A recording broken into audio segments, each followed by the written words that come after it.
really. You do what you want. But is it also because you're just tired from the weekend? Yeah, that's another. So, like, your mental state's a little like, ugh. That's why annoying the crap out of me. I'm so happy to do like, I'm a part of the weekend sometimes, and when you just watch people and you go, wow, you need me to get through. Like, there's some people that if they don't go out Friday, they're like, oh my God, we didn't go out Friday. We have to go out Saturday. I love staying in the house on Friday. It's just beautiful. But they go crazy on Friday and Saturday, and then Sunday they trying to get everything done, the laundry, the this and that, and here comes old Funky Monday. Funky Sounds like somebody's got a case of the Mondays. Mondays. Shut up. So that's why you guys are so important on a good Monday morning. Yeah. They look to you to... That's what's another thing about bring it all around. You know, you watch shows, you have your favorite shows, and sometimes, you know, I'll have a bad comedy show, you know, and I'll go, I'll just do it again. But you forget there's people there that just depend on you. And there's no show I watch that would suck that I would go, you know, they'll give it to me better next time. You know, watching Around the Horn, I expect good things from PTI every day. You better be funny, fellas. Never like, forget it. Patrice definitely makes a good point because drove out to F.H. Riley's after Friday's show. Yeah. Listening to the replay on XM, laughing my ass off. I rarely listen to our show after it's done. It's done. Time to move on. Don't want to hear about it for the most part. But every once in a while, I'll take a little listen, a little peek. And I was enjoying the hell out of the show we put on Friday. And then I'm thinking to myself, no one's going to give a crap by Monday. They need Now we're here Monday. They don't even...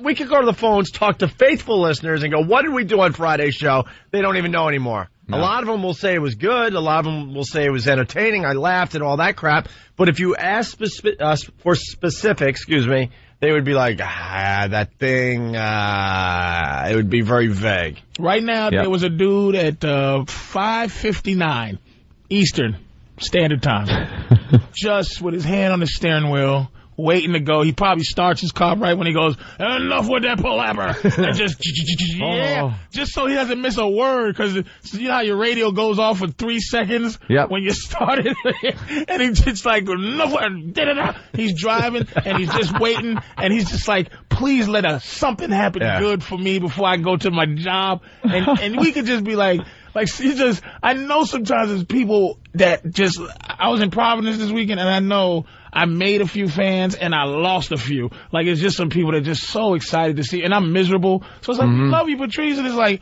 look. Yeah. Look, what do you know me from? We love Web Junk. Let me come down there and smack you right upside your head. Because I don't love Web Junk anymore. This guy. It's like, but then there's another guy going, wait, he's funnier than Web Junk. Don't mention Web Junk to Patrice anymore. Especially after they made him into a monster. Next to Jim Brewer. Made my eyes all big like Rashay Caldwell from the Patriots. Jim Brewer took off. He's took over for you. He's doing a great job. But they end of year special had to have Patrice in there, like as a monster, and make him believe he was right next to Jim Brewer live. But it was old footage. It was a green screen of Patrice just laughing and moving his arms. It's a green screen raping. I was like, what just happened? A couple of dollars? That might be a little too inside for people, but that made me laugh so hard. Because Brewer's live, he's taping, he's in the moment, and then all of a sudden Brewer goes, and we got Patrice! And all of a sudden you pop up on the screen, but it's obviously old footage that they're trying to make it look like, you know, you're right there with them in the moment. But that's why... God, did that make me laugh. That's why I left talking about what we were just talking about. That's why I left, because it's like... I didn't have any more to give people the show they wanted. By this time, I would have been like, hey, look at this Japanese guy kicked this other guy in his scrotum. Dig it. It would have been jazz junk. Oh, yeah, if you look at this young man dressed as a Ninja Turtle, he bites this other guy. Take a good look at this baby. Anyway, it's Monday. Can you play that clip again? Yeah, where is that one? Oh, you don't have it? All right, whatever. Our phone number, 1-866-313-FREE.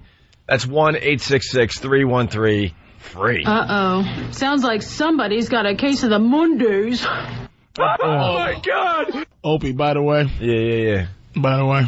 What happened? Me and, Gavin, Big Gav. Yeah. our new thing now because of Gavin. You got to explain for everybody. We got new audiences all the time. Right, that's right. He's from across the pond. He's Mike.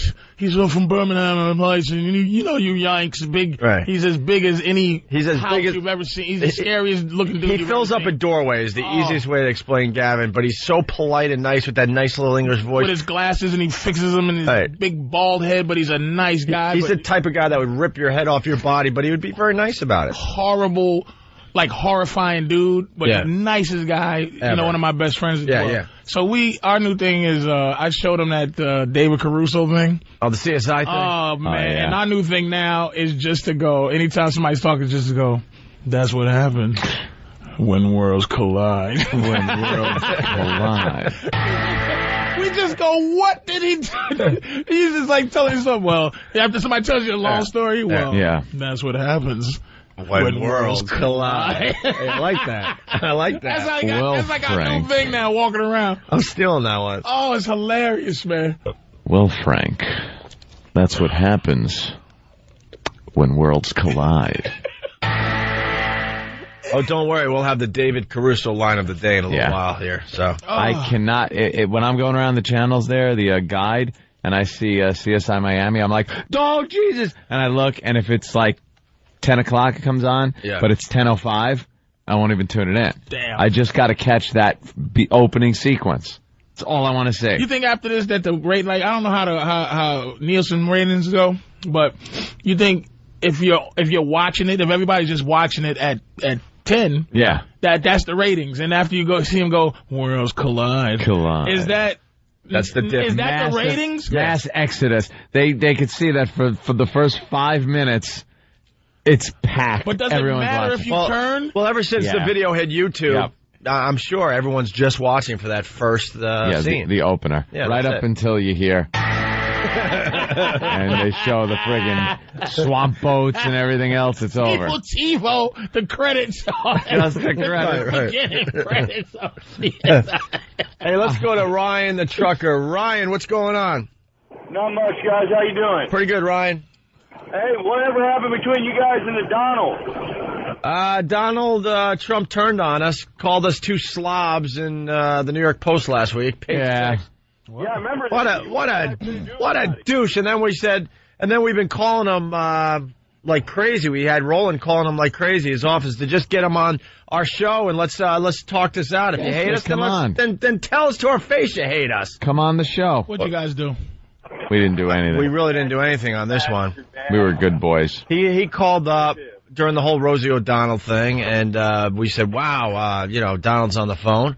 We talked about it. We had a really good time. And then we sent the audio to, a few media outlets. They picked up on it, and some of the things he said on our show were printed up in the papers and in some of those trash magazines. So Richard Douchebag Johnson from the Post, right? Mm-hmm. Yeah. He wrote that we were begging Donald to come on, and said that it was a surprise. And Donald said, I wouldn't just call them. They called me, and they're slobs. I wouldn't. Why would I go on a slob show like that? I turned down Larry King. And by the way, he did call us. Yeah. Whether he was asked to call that day or not, I don't even know, to be honest with you. We kind of have a relationship with a lot of these celebrities where they just call when they have something. Yeah. So, he goes, everybody wanted me. I turned down Larry King, and he basically said he'll never do our show again. Those two slobs. Why? I'll never do those two slobs show again. Because he's a dick. He really is. We knew out of nowhere. He just was like, forget you. Out of nowhere, he just turned. Yeah, it wasn't justified. I guess that's the game because Barbara Walters got pushed in the corner. Evidently they were friends until he started. Yeah, I was siding with Donald because Rosie O'Donnell gave him some crap first on the show, and he fired back like a madman. And I was kind of siding with him, thinking, that's kind of cool. I think you should still. But he's crazy. I think you should still side with him. I think there are people that like me and I don't like, and I think that if you sided with him then. Just because he's an enemy now, I think you should still side with him. Just take that kind of thing, Donald, still, agree with what he's saying. And Well, we knew it would end. I'm not built like that. No. We knew I'm not built like that. We knew it would end. in a way like this. We knew we were like making a deal with the devil. He's a Howard Stern guy to begin with, but he needs our show because Howard doesn't bring in the numbers he used to, and he's got products and things to promote. So he decided to start calling us. We got along very, very good. Very well, I should say. Very well. And then out of nowhere, he bashes us in the New York Post. What can I tell you? Well, we're not hiding. We're here. He knows we're here. We called his people. We said, have Donald call us. Let's talk this out a little bit on our show. Yep. And if it means that, he's going to curse us out, then do it to our faces. But apparently I've never seen him do that. Like that whole thing with Rosie O'Donnell. It was never a face-to-face confrontation. Right. Well, that we're trying. nice. We'll try again today to get Donald Trump on the phone. Yeah, give it a whirl. And trust me, give it a running thing. We don't need Donald Trump to have a successful radio show because he was kind of alluding to that as well. It's like you're just one of many people that we've had on this radio show that do well. He did well for us. We had some fun with him, but look, he's not going to make or break the Opie and Anthony show. Let's be honest here. The guy was on. It was mostly a Donald Trump plug fest. We made the best of it through what we do by making him interesting to talk to, by goofing on a lot of stuff. But the bottom line is he just wanted to call and get his either learning annex or another building's going up, or he's marrying some other friggin' 16-year-old girl, or he's got his Miss Universe contest going. It's never just, hi, how you doing, guys? Let me hang out and goof around with you. Let's be real. The guy's a douchebag. We had him on the show. Oh, I almost went into XM mode. This is just evil, because it's like, at first it was like, why he's going, why he's on is like, yeah, you should come into my learning annex, and thing, and it's like, Donald, you're a great guy, and then it's like, oh, great, learn how to promoting that wacky learning annex garbage. That stupid anyone can be rich bull crap that he goes on. Let me tell you how you too can be rich. Really, Donald? You inherit all the money from your family, and then you build a bunch of things in the city at the perfect time. Right. It's like going into one of your casinos and rolling the dice. Right. You, Joe Schmo, could build a building in Manhattan. Yeah. Imagine Joe Schmo actually attempting that. Look at the skyscrapers. And it's Joe Schmo building construction is going to go up. Next thing you know, it's just Joe and his friends with some I-beams. Right. And you're going to be the next Donald Trump. There are some unknown areas in Manhattan that you can build on. But hold on. Why not? Next thing you know, you pissed off the wrong person. You got cement shoes, and you're floating to the bottom of a river somewhere. You're taking that boat ride out. It's not even when you do have the shoes and you're in the water. Right. It's the boat ride out. That's got to be the uncomfortable part where it's like, oh, what did I do? I just tried to be like Donald. I learned at the learning annex. And now organized crime guys are friggin' chopping my head up. And you're already going, all right, as soon as they throw me in, I'm going to take one big breath in. And I hope drowning is easy. But basic human survival instinct, you'd hold your breath. You just go, you try to remove those, you go like, please, ghost of Houdini, get me out of here. How can I get out of cement? And the cement is just bringing you down at an unreasonable rate. Your ears are popping. You've never sunk so fast in your life. You look at the surface, and you still got hope. Maybe there's something nah. Maybe this is just a gag. They're gonna pull me back up. Wake up. Wake up. Wake up. Maybe this is how they're doing my surprise birthday party. They're going to pull me up, and it's going to be a boat filled with my friends and family. There's a tank down there, and Ashton Kutcher will come out, and I've been punked. He's in a scuba suit. Yeah, he'll give me some air. And It's got to be anything but, oh, my God, I've just been killed by organized crime for building something where I shouldn't have. Some skeleton down there with a surprised look on his face. Like, I thought I was going to make it, too. Some friggin' accountant corpse just waving back and forth in the current. And his skeleton arms waving back. And you're looking at him like, I'm the next skeleton. So, and you're screaming like the photographer in Jaws 2.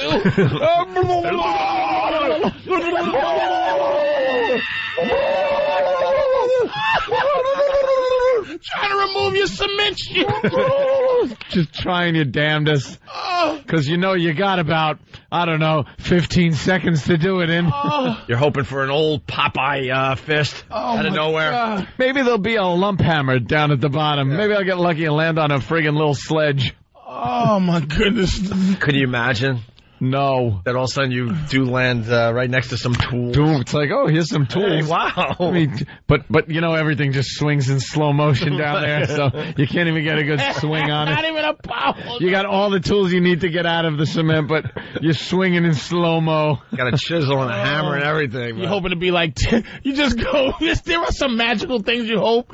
You ever see Creep Show? When I Ted love Danson's- Creep Show. Ted Danson's going, I'm going to get you, dude. I'm gonna get you. To Leslie Nielsen. Yeah. And then he comes back as a zombie Yeah. and gets revenge. And Can't even shoot him. you're not going to do that. You're just going to be a dumb I can dead hold man at my the bottom breath of the for a long time. That was a horrible one. He buried Ted Danson and his wife, who Ted Danson was cheating on, up to their necks in the sand by the beach, at the beach. and it was during low tide. So as the tide's tide coming came in, in, sure. it's getting higher and higher up on him. And then you just see him completely underwater going with the seaweed next to him.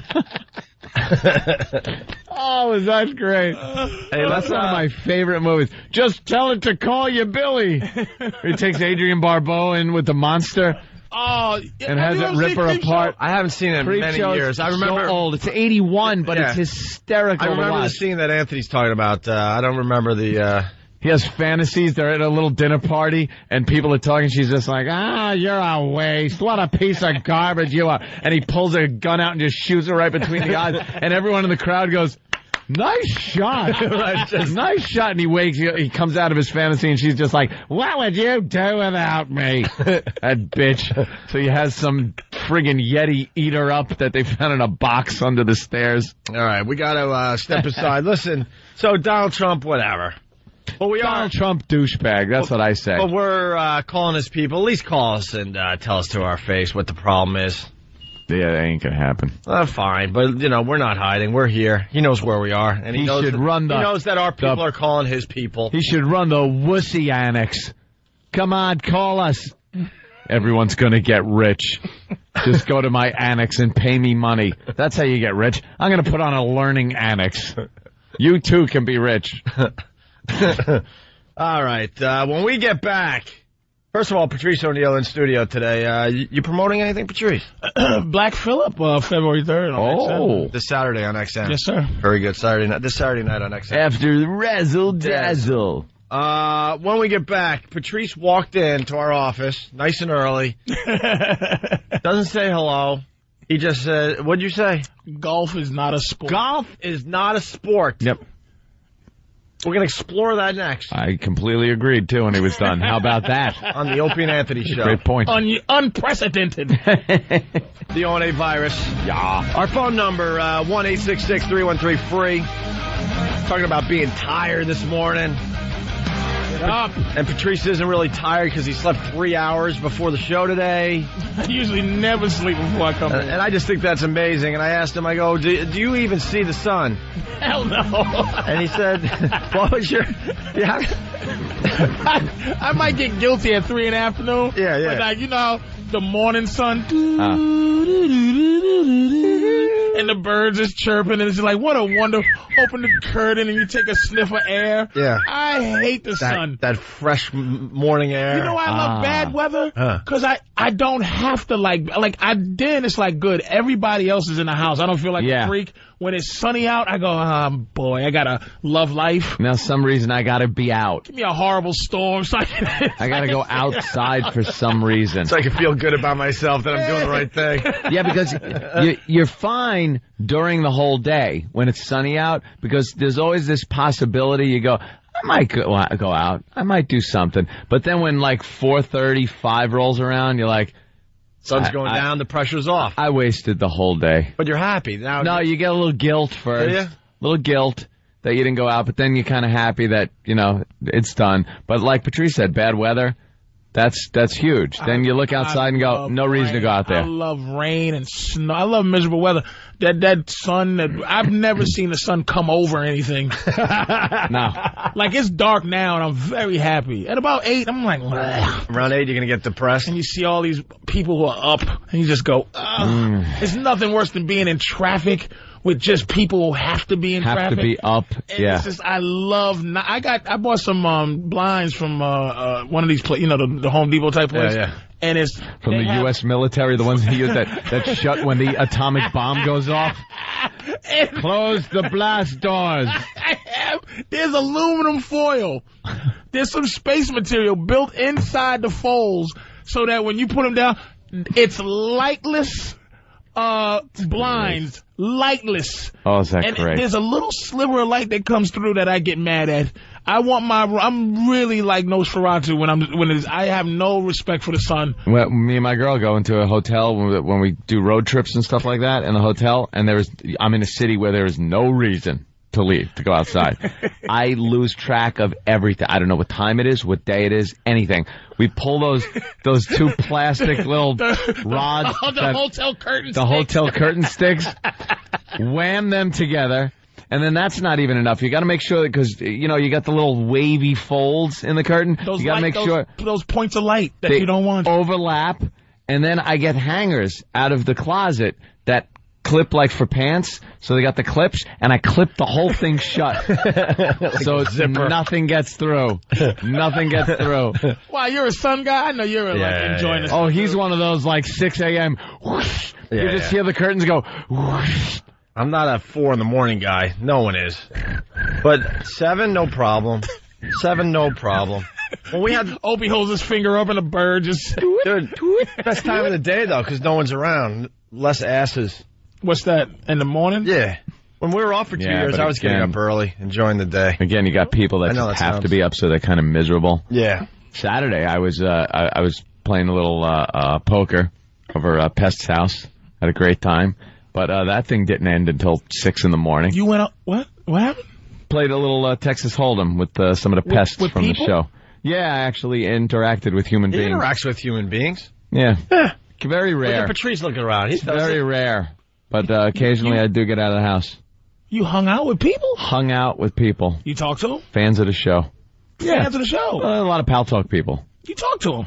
Yeah, he does. Play poker. The Club Soda went with you? Took their money. No Club Soda. No. He's with Jimmy. You and Jimmy? No.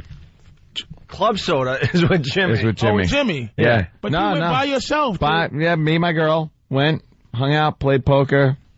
That's it. I'm impressed. I'm impressed. Patrice, we do like regular things. Occasionally. If it involves... Patrice is looking at us like, what? See, if it involves poker, then I'll do it. I went a couple of weeks ago down to Jersey to Kevin Smith's store that he's got down there, his comic book store, because he has a poker game.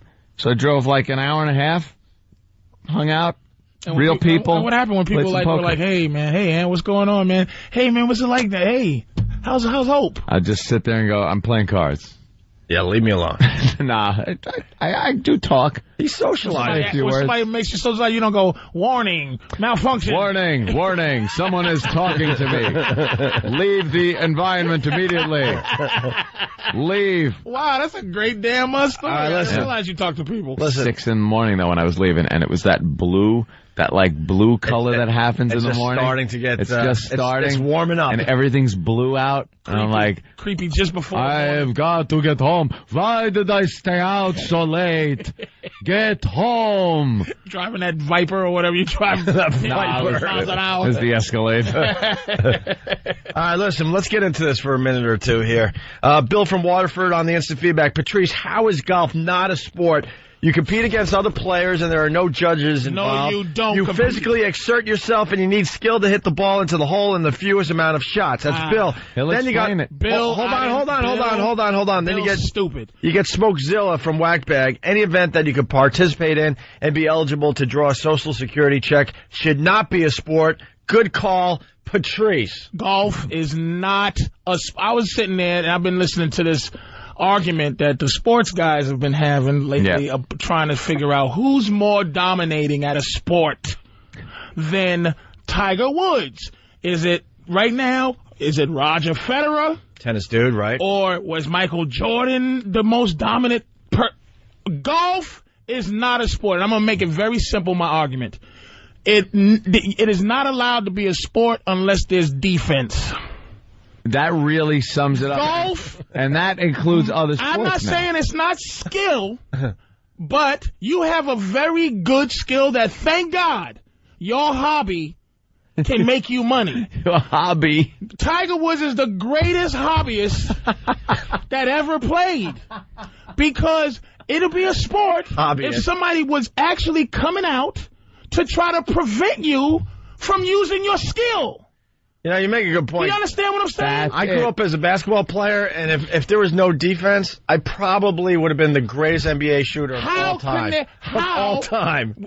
Listen, golf is a mental game. Tiger's mentally better. He might be physically better, which gives him advantages to hitting it further. He works out. I'm not saying it's not a skill, but it's not a sport because can somebody stand there and go, "Hey, Woodsy, hey, half cheeky black dude, what you doing? Tiger sucks." Boom, boom. As soon as you do that, thrown out. Yeah, as soon as you do that, they throw you out. Sure. You have to shush. All right. Yep. What would make it a sport then? If somebody came out and tried to tackle him, okay, ready? A guy was at the top of the hill. It was 10 seconds, right? Tiger, because you can take all the time you want to figure out your putt. Oh, yeah. You get 15 seconds to hit the ball, and you go, all right, 15 seconds, click. Now you got a guy 15 seconds away that gets to run at you as fast as he can. And you have to concentrate and hit the ball in the little hole as this dude comes. And once you hit the ball, he can't hit you. Oh, okay. But if you're still doing the size up and he's near you, you can bash him right in his face. Then it's a sport. Bicycling, not a sport. Skiing, not a sport. They said bicycling sport in the office. Oh, you did make a good point for that. Type, because they run in teams, so some of them block, and there is a competition between people, so it's competitive in that way. If it's defense involved. There's defense involved because they do kind of run block for each other. Ping pong is more of a sport than golf. Because you have a guy that is trying to keep you from making your shots. Bowling? And keep the thing. Bowling. If you had midgets holding the pins. And they can lift them up. And you can lift them up. Or if you had to learn. How about a midget goalie? I mean, midgets lifting up the pins, that's just silly. You got to hook that ball around them. Just midget goalie in front. To make it real. Yeah. Yes. You know what? You're right, Ope. I'm not even going to exaggerate this. You can't exaggerate. We're going to figure out how to make bowling and golf a sport. It's add some type of realistic I got an idea. defense. Well, with golf, I got an idea. What about with landmines? Well, that's dangerous. Well, that's not realistic. That's death. I got an idea with bowling. Well, yeah. You don't want to die when you're doing a hobby. All right. Involves the midget. Puzzle. Involves the midget. Got the bowling. Go ahead. Involves a midget. I'm bowling. And this is legit. It could actually work. Okay. You have a red zone, little square box that the midget must stay in the middle of the lane.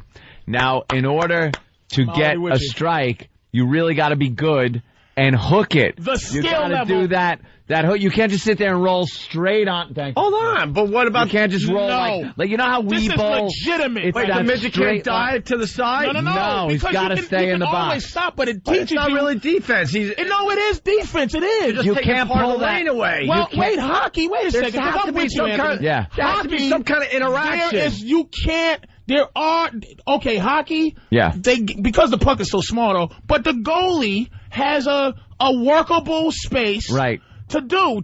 Now, if you can get the ball past the midget in that zone. In the zone. No, I say he gets the whole lane.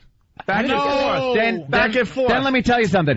You're never getting back and forth, not front to back. Okay, you know what you do then? Widen the bowling alley to two sizes. Yeah. You widen you now double the size.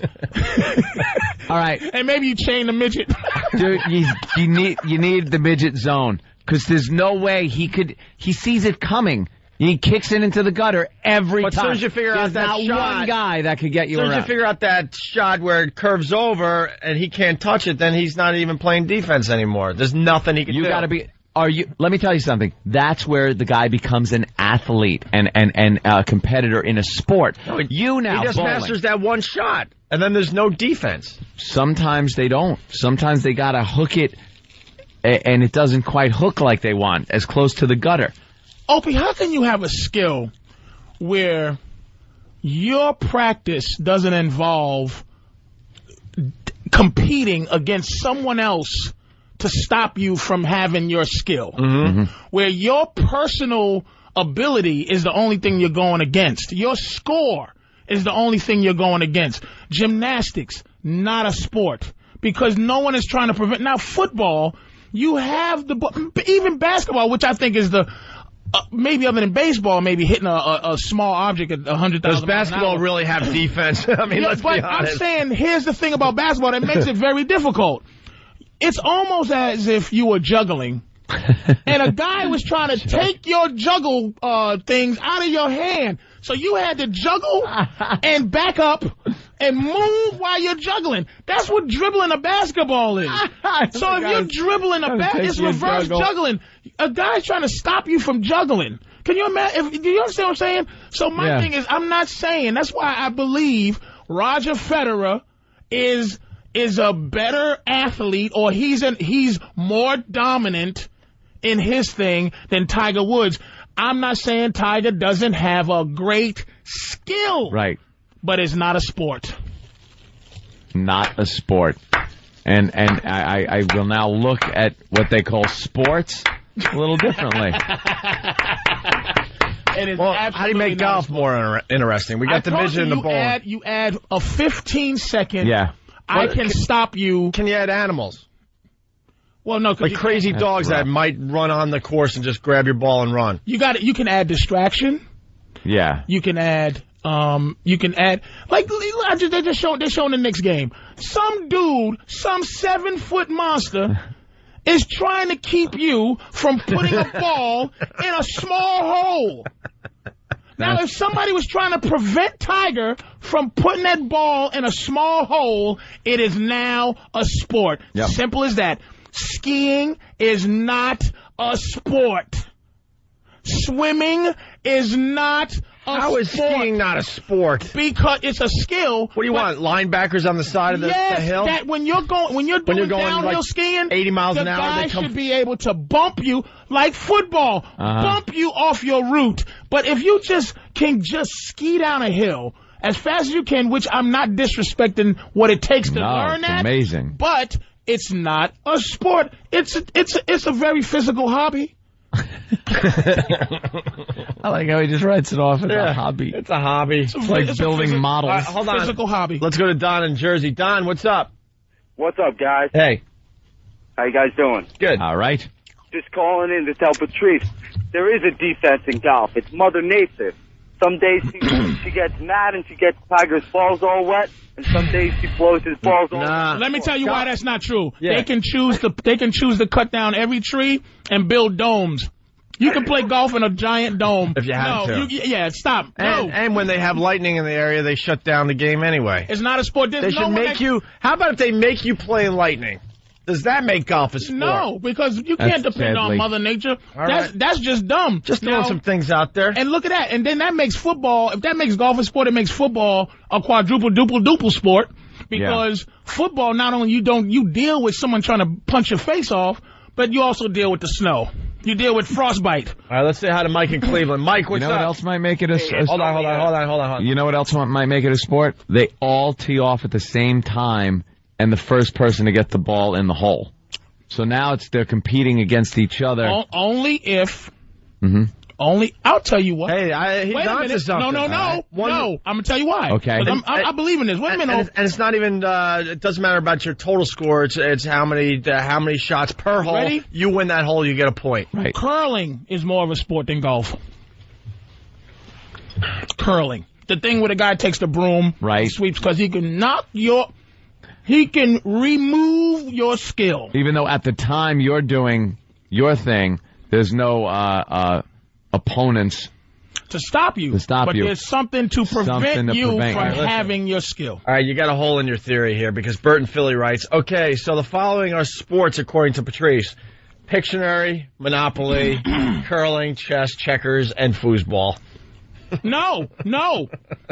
Ready? Okay, he think I thought of this. All right. Ass. Chess is, ready?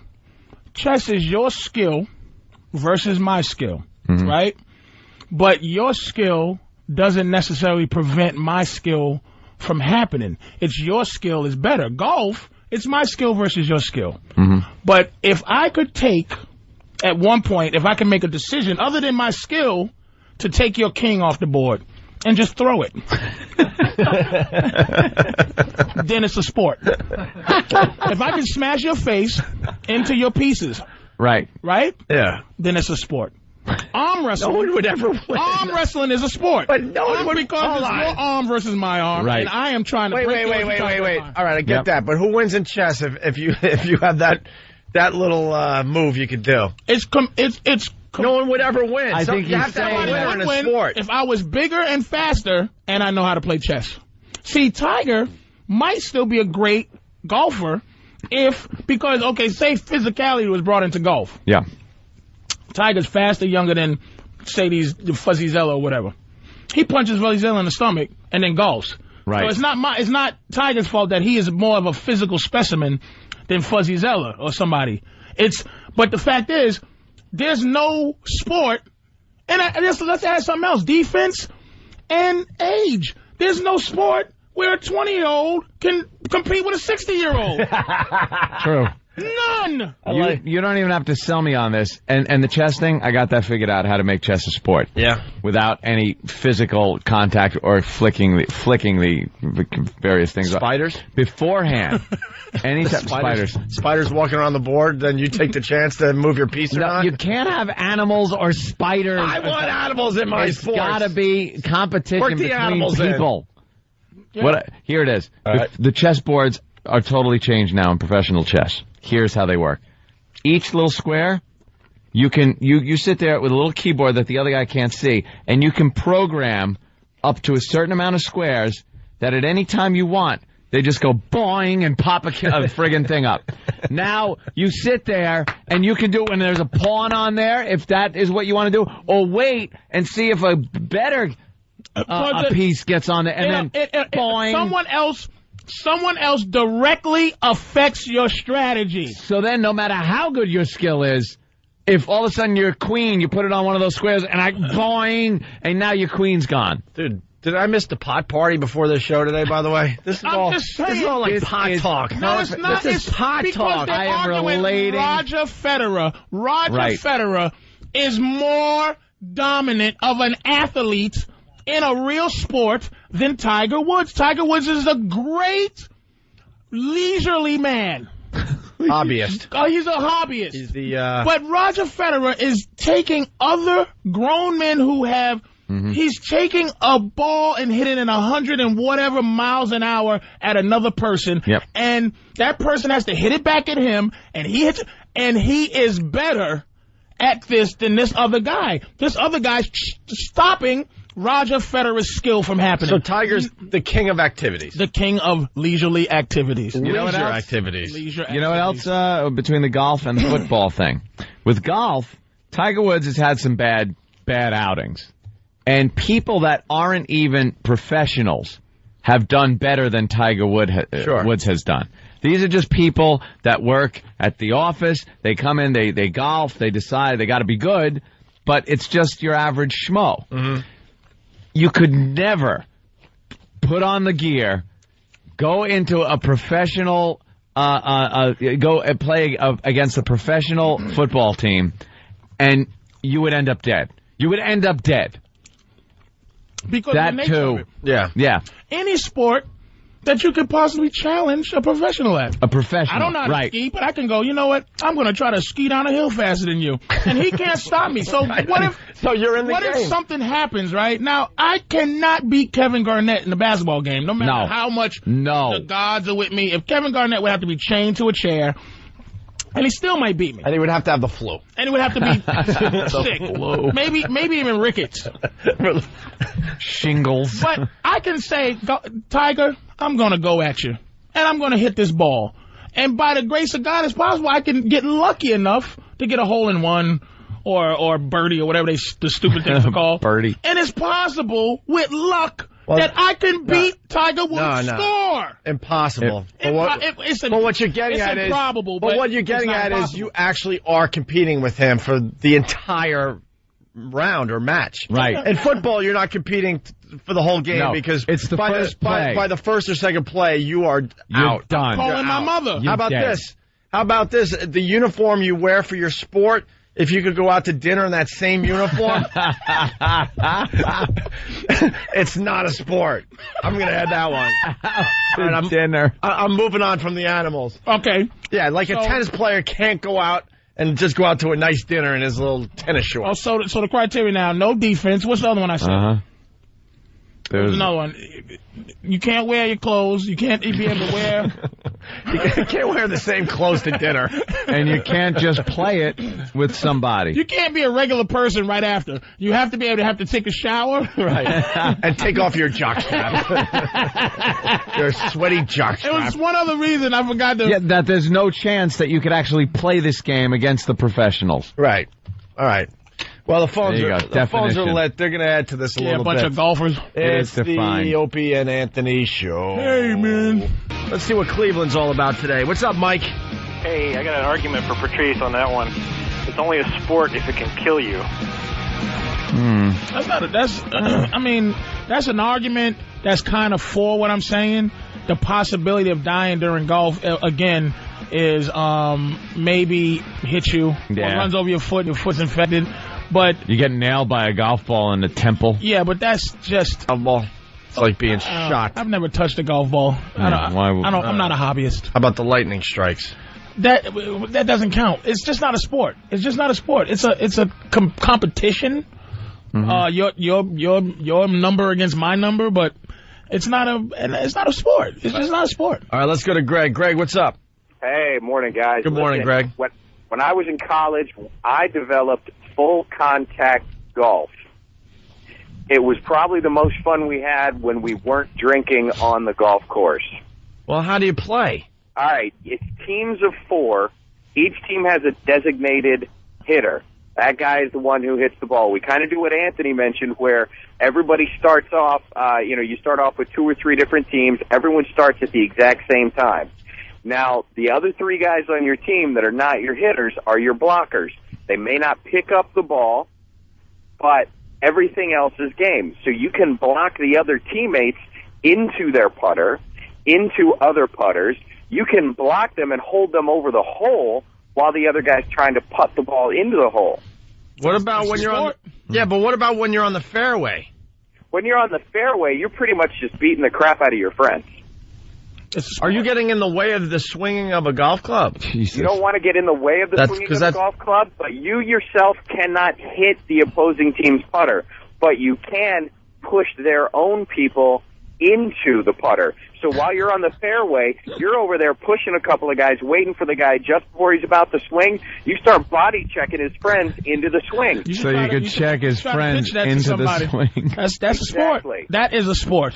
And if Tiger was the best at that, I'll go Tiger Woods is better than Roger Federer if he continuously won at what this guy is saying. Better at a sport. And you don't get any 100-yard hits. You don't get someone who hits 200-300 yards except off the tee. Mm-hmm. After that, you're hitting it like maybe 10, 20 yards because you don't want a full swing.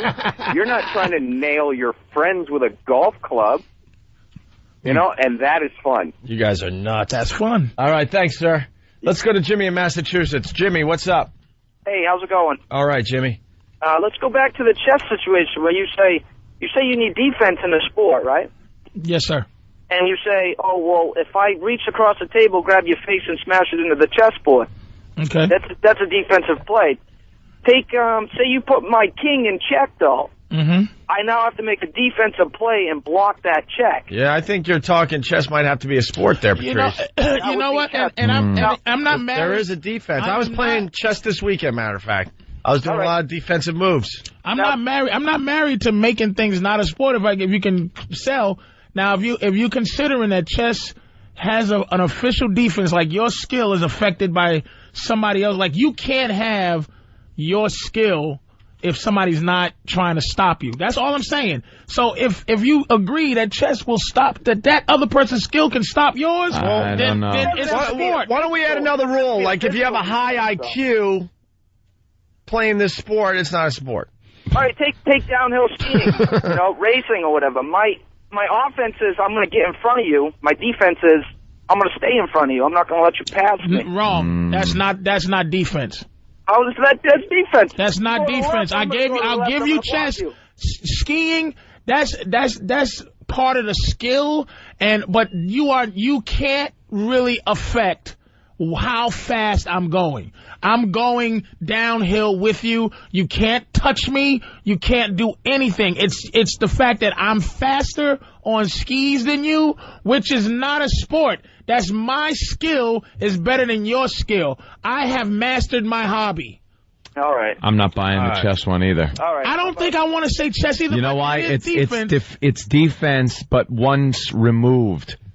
It's not defense against you directly. It's defense once removed to the pieces of the game. You're adjusting to that guy's move with his skill. You're adjusting, but you're not affecting what he's doing. Let's go to Matt in Queens. Matt, what's I'm up? not buying it. So check now. No, I'm saying no. I take it back. Sorry, dude. You all right. had me. Let's go to Matt in Queens. Matt. Good morning. Good morning. Miniature golf. You got that windmill blocking the ball. Yeah, there you go. Miniature golf is now a sport, Patrice. You know what?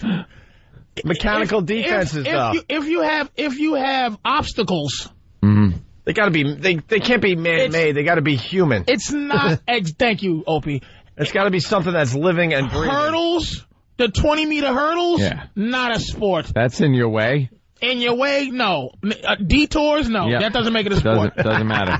Track and field, no. All right, NASCAR, not a sport. What? Now you're going to get people crazy. But now you're going to get people crazy. It is absolutely illegal in race car driving to affect by actually these guys getting to fight. I see it on ESPN. Dude, you clip me. It's illegal to do these things, man. No, you're allowed to do a little bumping. No, you're not. They bump. It's accepted. You're going to get beat up for smoking weed in Holland or drinking liquor in a bag here. It's accepted, but it's not legal to touch a man's car while he's driving 200 miles an hour. Absolutely a sport. Absolutely. You got team members on the track helping you out, blocking other drivers. I don't see it as a sport, though, because it's like bicycling. It's a car. It's my foot is heavier than your foot, and I'm driving around. It's a skill. It's transportation. Listen, everybody. If you just dumb down NASCAR to a heavy foot, it's a skill. Are you insane? It's a hobby. How many rednecks listen to us, Patrice? Listen, I'm saying it's a skill. They should be happy with that. Very skill. If you have a I'm not saying you're a bum if you drive a car 200 miles an hour, but I'm saying it's not a sport. You can't. Now, look, if crashing your car against the side of the wall was part of the rules, then it's a sport. All right. If I can stop you. Too. I could drive a couple of 100 miles an hour. I could do it. I could do it today. Right now. It has nothing to do with... You would die in a fiery car crash. In a broken down sons of bitches in a car that could do just as well as a guy that is good at the sport. And I'll tell you, here it is. I remember criteria. It was an age thing. Yeah. It's not a sport if at 45 you can decide to take it up. Right. I was reading about this old NASCAR driver over the weekend. Yeah. He's going to be, 70, 72? And he's, Jesus. Stop. Not allowed. Stop. Yeah, not allowed. Look it up. It was in the paper on Sunday. Skill, finesse, all that is there. But sport, I never thought of NASCAR as being a sport. How about Dave in Philly? Dave, what's up? Hey, how you doing, guys? Listening to us on WISP. What's up, Dave? Patrice, you couldn't be more wrong, especially about swimming. Swimming requires mental toughness, unbelievable physical endurance. Yes. My son is a state champion swimmer in the state of Pennsylvania. Great for him. I dare you to get in the pool with him. I will never beat your son. Patrice, but that little sissy is not doing a sport. He is swimming against his own self, meaning that no one can take your son's head and dunk it as he's doing his little breaststroke. I like the Opie animal idea for this one. Thank you. It's the obvious. How about you throw sharks in the pool? Is it now a sport? It has to be You're something. swimming faster and you're trying to avoid the sharks? Wait a minute. Now, water polo How about a giant is a octopus? sport. That's a sport. If your son played water polo, sir, he's an athlete. Wait, he is an athlete anyway, but he's not competing in a sport. The only sports that you're picking on are sports that black guys suck at. It's not my fault. Maybe that's why they invented those sports, so you can have something to do. Okay, yeah. Because your son is a swimmer, you're angry because he can't compete with those big giant N-words that will smash his dumb little butterfly. I'm going to tell you, something is not a sport if you have the term butterfly in it. I think he's right, Patrice. You people can't swim. We can't swim. But that's not true. We play hockey now, and you let us in there. Our ankles are stronger. That's true, I know. And he's only a state champion for Pennsylvania. Oh, my God. How does he do against Florida? Come on, man. Dude, your son is physically gifted, maybe, and he's probably good at it. He's probably skillful at it, but he's not in a sport. How fast he swims, no one can affect how fast he swims. So he's not in a sport. All right. Absolutely wrong. All right, How are they affected? Because when he is in a competition and he's swimming, the guy in the lane next to him, even though there is a lane line in between them, can go over to that lane line and cause turbulence. Meaning going into his lane. Shut up. That's just people cause turbulence when they swim. It's something you got to get over, but it's not. Wow. Now I don't see it used much. Yeah. All right, Dave. Thank you.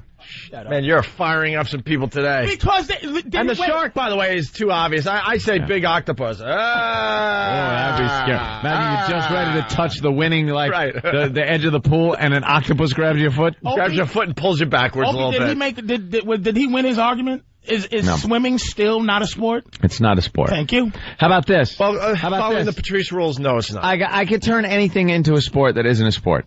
Here it is. Swimming. You go to the one end, you do that cool little flip move, and then you got to swim back, right? Yes. Whoever hits that first thing, there's a button there. You hit it, every other lane now has a current going in the opposite direction based on the fact that you got to the other side first. Nope, that's just like hurdles. But you were the one that did it. Another person. Yeah, I got to the end first. What if you have your opponent works a wave machine? As you're trying to do it. Okay, wait a minute. Let's figure this out. So he has a wave machine. But he has to. And it's important he how has to be fast physically exerting to him. Right. So. Oh, now it's completely a sport. So, but. The only person that works the wave machine is the other swimmer. Right. So you're trying to. If he wears himself out, he's going to suck at swimming. Exactly. So he's got to balance. It's a fine balance. Then now that's a sport. I'll go with that. That's a sport. That's a sport. All right. People are just waking up, tuning in, going, did these guys smoke pot before their show today? This is a legitimate argument. Pot talk. And you know where this comes from? It comes from people, again, if you didn't listen, Roger Federer, who's more dominant in their sport? Roger Federer or Tiger Woods? Tiger Woods is dominant in his hobby. Roger Federer is dominant in a sport. Here's another one. If you have a lint brush in your equipment bags, can't talk today. It's not a sport. Brush. If you can wear a sweater vest, right. If you can wear a wife beater sweater,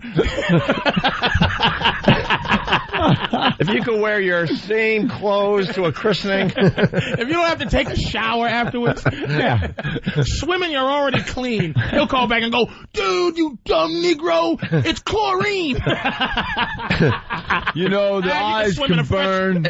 You can swim in a freshwater lake. The guy never got. Yeah, we can all do it. If after you complete your sport, you can jump in your car and go to a wedding without changing. That's not a sport. How disappointed was that guy once he found out his son is not an athlete? We can all, obviously, we wouldn't beat his son. Of course swimming, not. But I could do it. I could jump in the pool. I could swim to one end. I could swim to the other. Let's go to Sonny. Sonny. Hey, guys, how the hell can Patrice turn around and say that skiing is not a sport?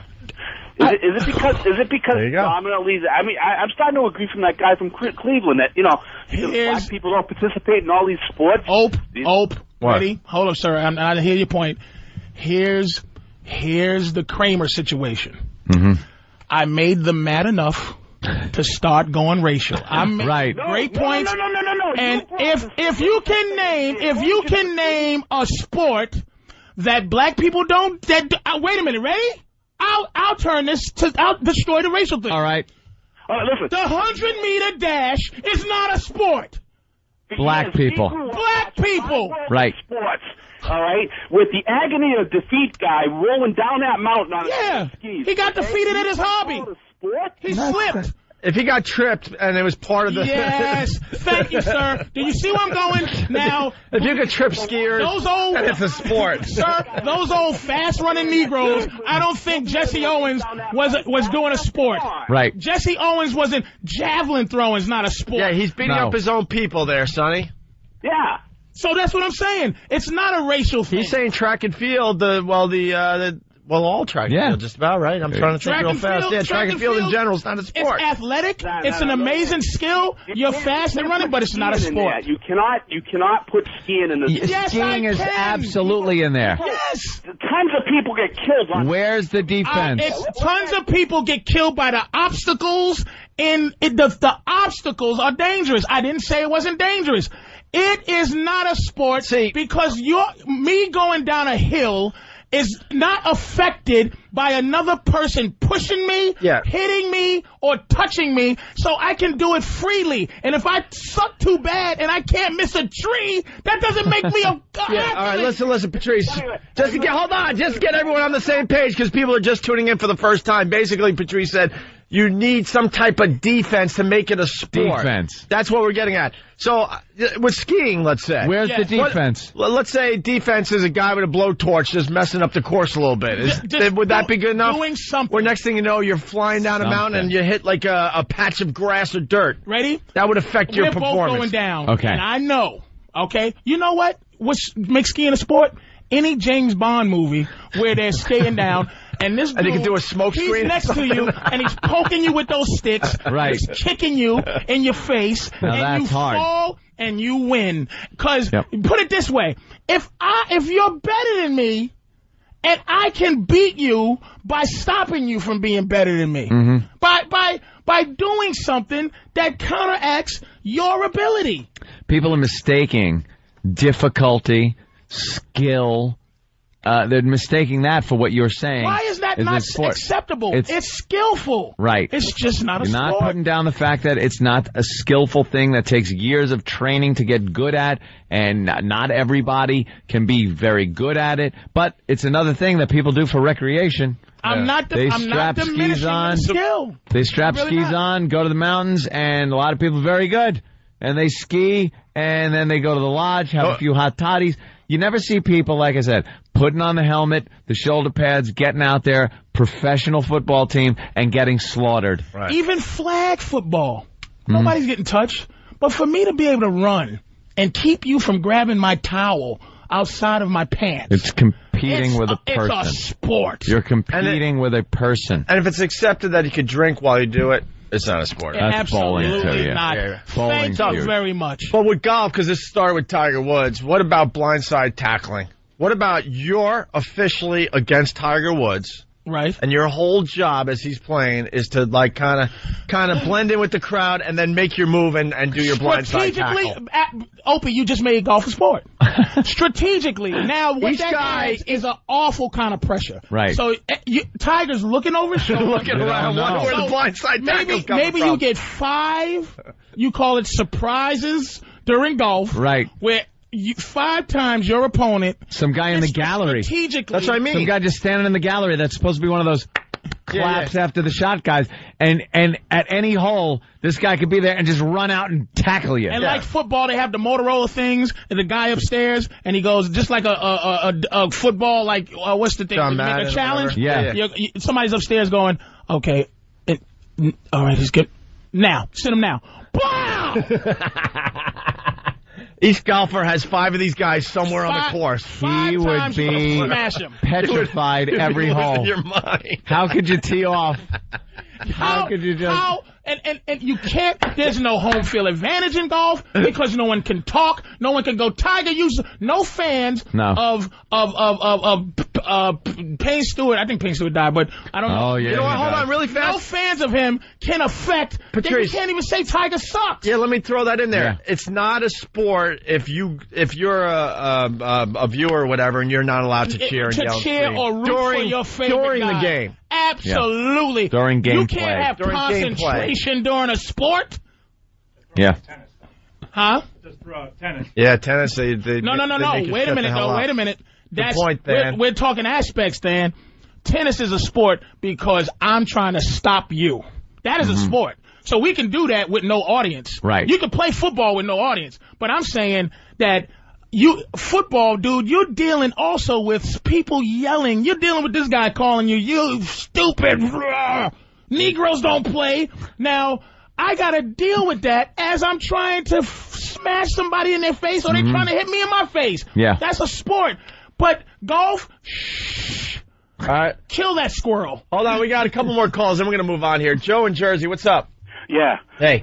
I agree with Patrice to an extent. And the whole thing is, a sport is something where you compete against another team. Teams have a lot to do with it. You know, if I can't score more than you, it's not a sport. Thank you. Well, because golf you can score more than me.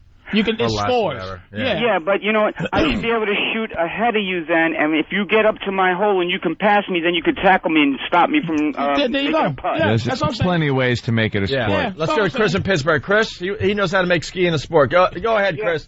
Patrice, I think the only way you'd be able to make skiing a sport, let's say that Anthony is the skier. You stand on the hillside with a hose and spray him as he tries to get down the hill. Yes, all right, that's good. I have to be the skier. Right. I have to then ski. Yeah, you can't have a designated hose guy.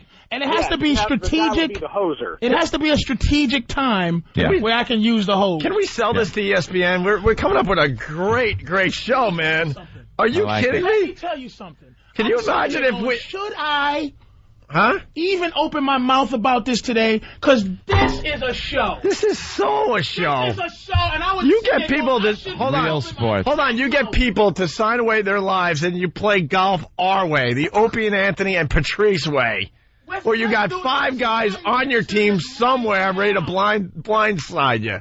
Blindside tackles. Oh, I'm telling you, I was sitting there going, should I? Because who wouldn't watch? It's like, okay. Who wouldn't watch a downhill skier and you don't know where that... We make them a sport. The fire hose is coming The fire hose guy is. Fire hose guy. Oh, God, I'm so pissed. Just knocks him off his feet. Who wouldn't watch that? Who wouldn't watch that? Who would watch golf every Sunday if you knew at any given time there was going to be someone's going to come running out and just blindside him? Kind of like the new Tiger Woods commercial where he tackles the dude. There you go. Imagine if you get to see that during the actual sport or the competition, whatever. And Opie, did you see that they made a big deal out of that Tiger tackled the dude? Yeah. Because Tiger innately knows he's not doing a sport. So, but he's athletic. So when he did that, they was like, hey man, Tiger. He was showing that he is an athlete. Hey dude, you got to be careful. They got stuntmen for that. And Tiger's like, I could do that. Right. Did you see how upset, and I think it was the first Jackass or one of them, that the golfers got when they blew off those air horns in the bushes? They'd hide in the bushes, wait for these guys to tee off, and blow the air horn. Hey, now. Yep. Should be able to do that. Opie. All right. Good. We start with golf, we'll end with golf. Here's Ken. Ken, what's up? Hey, fellas. Hey, man. What's up? I think Patrice is absolutely right. It is an acquired skill. It is not a sport. Anything like bocce, darts, bowling that you can play while drinking a scotch and having a cigar is definitely not a sport. It's an acquired skill. Thank you, sir. Thank you. Yep. Anything you can play at a nudist camp is not a sport. Billiards could possibly, under my rules, could possibly maybe be a sport. That's kind of like chess. But it's kind of like a chess one. You're through second generation of defense. You're not physically your body defending. but you're putting balls in position. It's not a sport if it's just obstacles. Right. Okay. But we've all played extreme pool. Who hasn't played extreme pool where you're allowed to shoot at the guy who's trying to shoot? Oh. You get a little drunk and it becomes a whole new thing. Balls are launching off the table. Oh, yeah, it's smacking into each other full speed. What? That idea.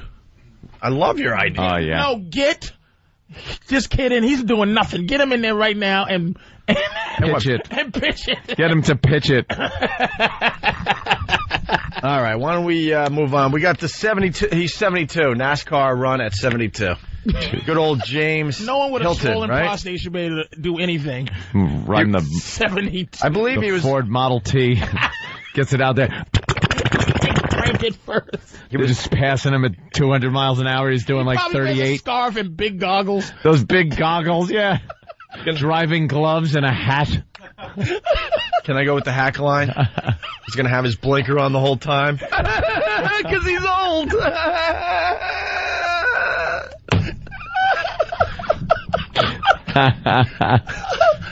He's going to have his left-hand blinker on the whole time.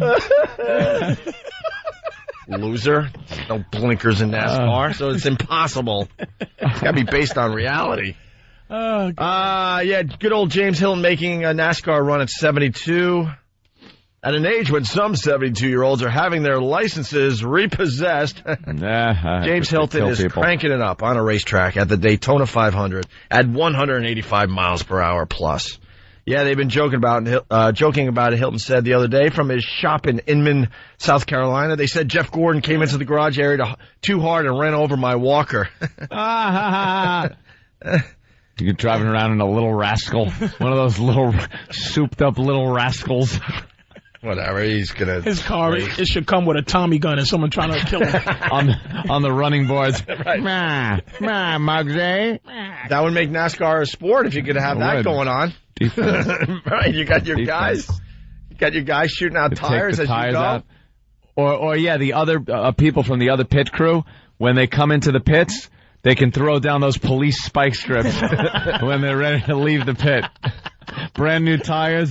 We got Winnie. We got him. Well, Winnie, what's up? Make it fast, will you? Okay, I just want to know, is mugging a sport? Mugging. Why? Mugging somebody. Well, yeah, that's, let's see. It's a guy, and he's in direct competition with somebody else. And there's a valuable prize at the end. Hell, then. I'm listening to all these crazy things here, and it just dawned on me. Well, Winnie, if you're going to go that far, you might as well go all the way. Then rape's a sport. Rape would be a sport. Let's be honest here. It truly is. It came out of your mouth, but we got to take it to the limit on this show.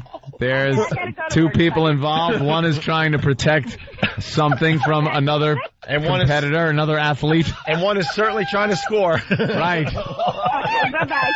You know, when you put one between the uprights. She was not ready to go to distance with that one. I understand, She had her little funny mugging quirk. Right. Well, which probably had a tinge of racialness to it. And then it's like, hey, rape's a sport. All right, you went too far. All right, get done with you. I'm going back to Whoopi. I'm going to go wake up with Whoopi. Where is wake up with Whoopi? Screw it. All right, we got a break. It's the Opie and Anthony Show. God. Good morning. Patrice O'Neill giving us a lot of energy today. And we need it. It's a Monday. Stating the obvious, I know. I'm just a little tired today. We were talking about Hillary and Obama during the break. Patrice, help me out here. Hillary's on the trail. Help me out. She's starting early. Anthony will not answer this simple question. Okay.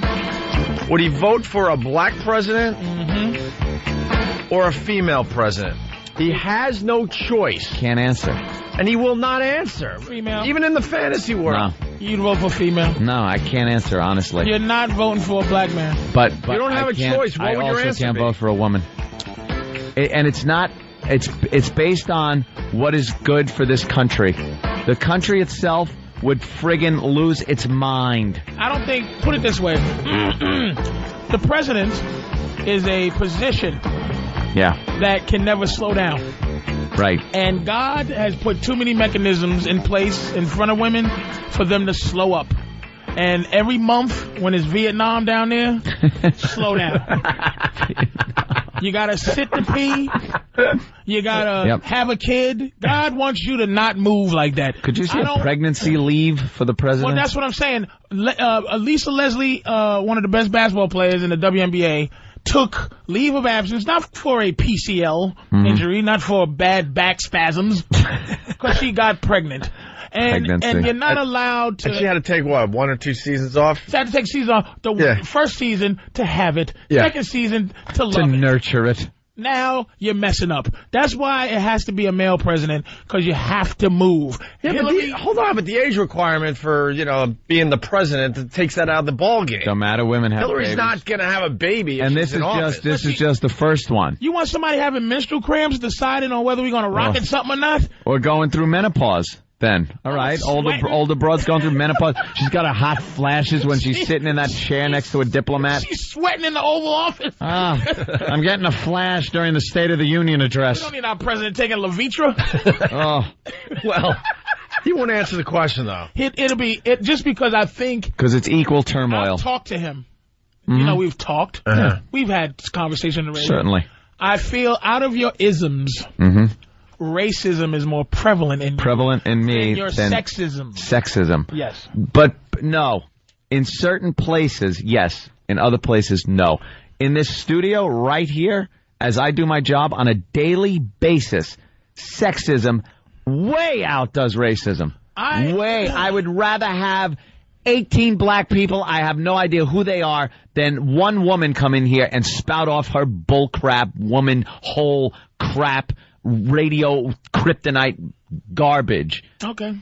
So then it's in certain situations. That almost made sense. But in your isms, he's had a lot you're of saying isms there. that your sexism is greater than your racism. In the presidency, I believe my sexism comes in more than racism. So I still haven't figured it out, though. But it's still too close. I'm still dealing with it. I don't think this country... Obama, I think it's very extreme for this country to feel like they can vote for an Obama as president, but they certainly can vote for Powell. So I think they can vote for Colin Powell versus Hillary Clinton. I think it would be Colin Powell. But Powell screwed up like a real white person to white people. Take the race out of it. He screwed up like a real white person. They would look at his record, not his race. They would say, this son of a bitch went to the UN with a bunch of crap that Bush handed him and presented it, and he screwed his whole career up politically doing that. Oh, and he's black. They wouldn't care about the blackness because the guy didn't come off like a homie. The guy didn't come off... Obama doesn't either, but let me tell you, the name is going to hurt him. The name and he's too black. He hangs around with black people. Black people would love him innately because, see, the thing about this country that I've explained is that black leaders are not voted for.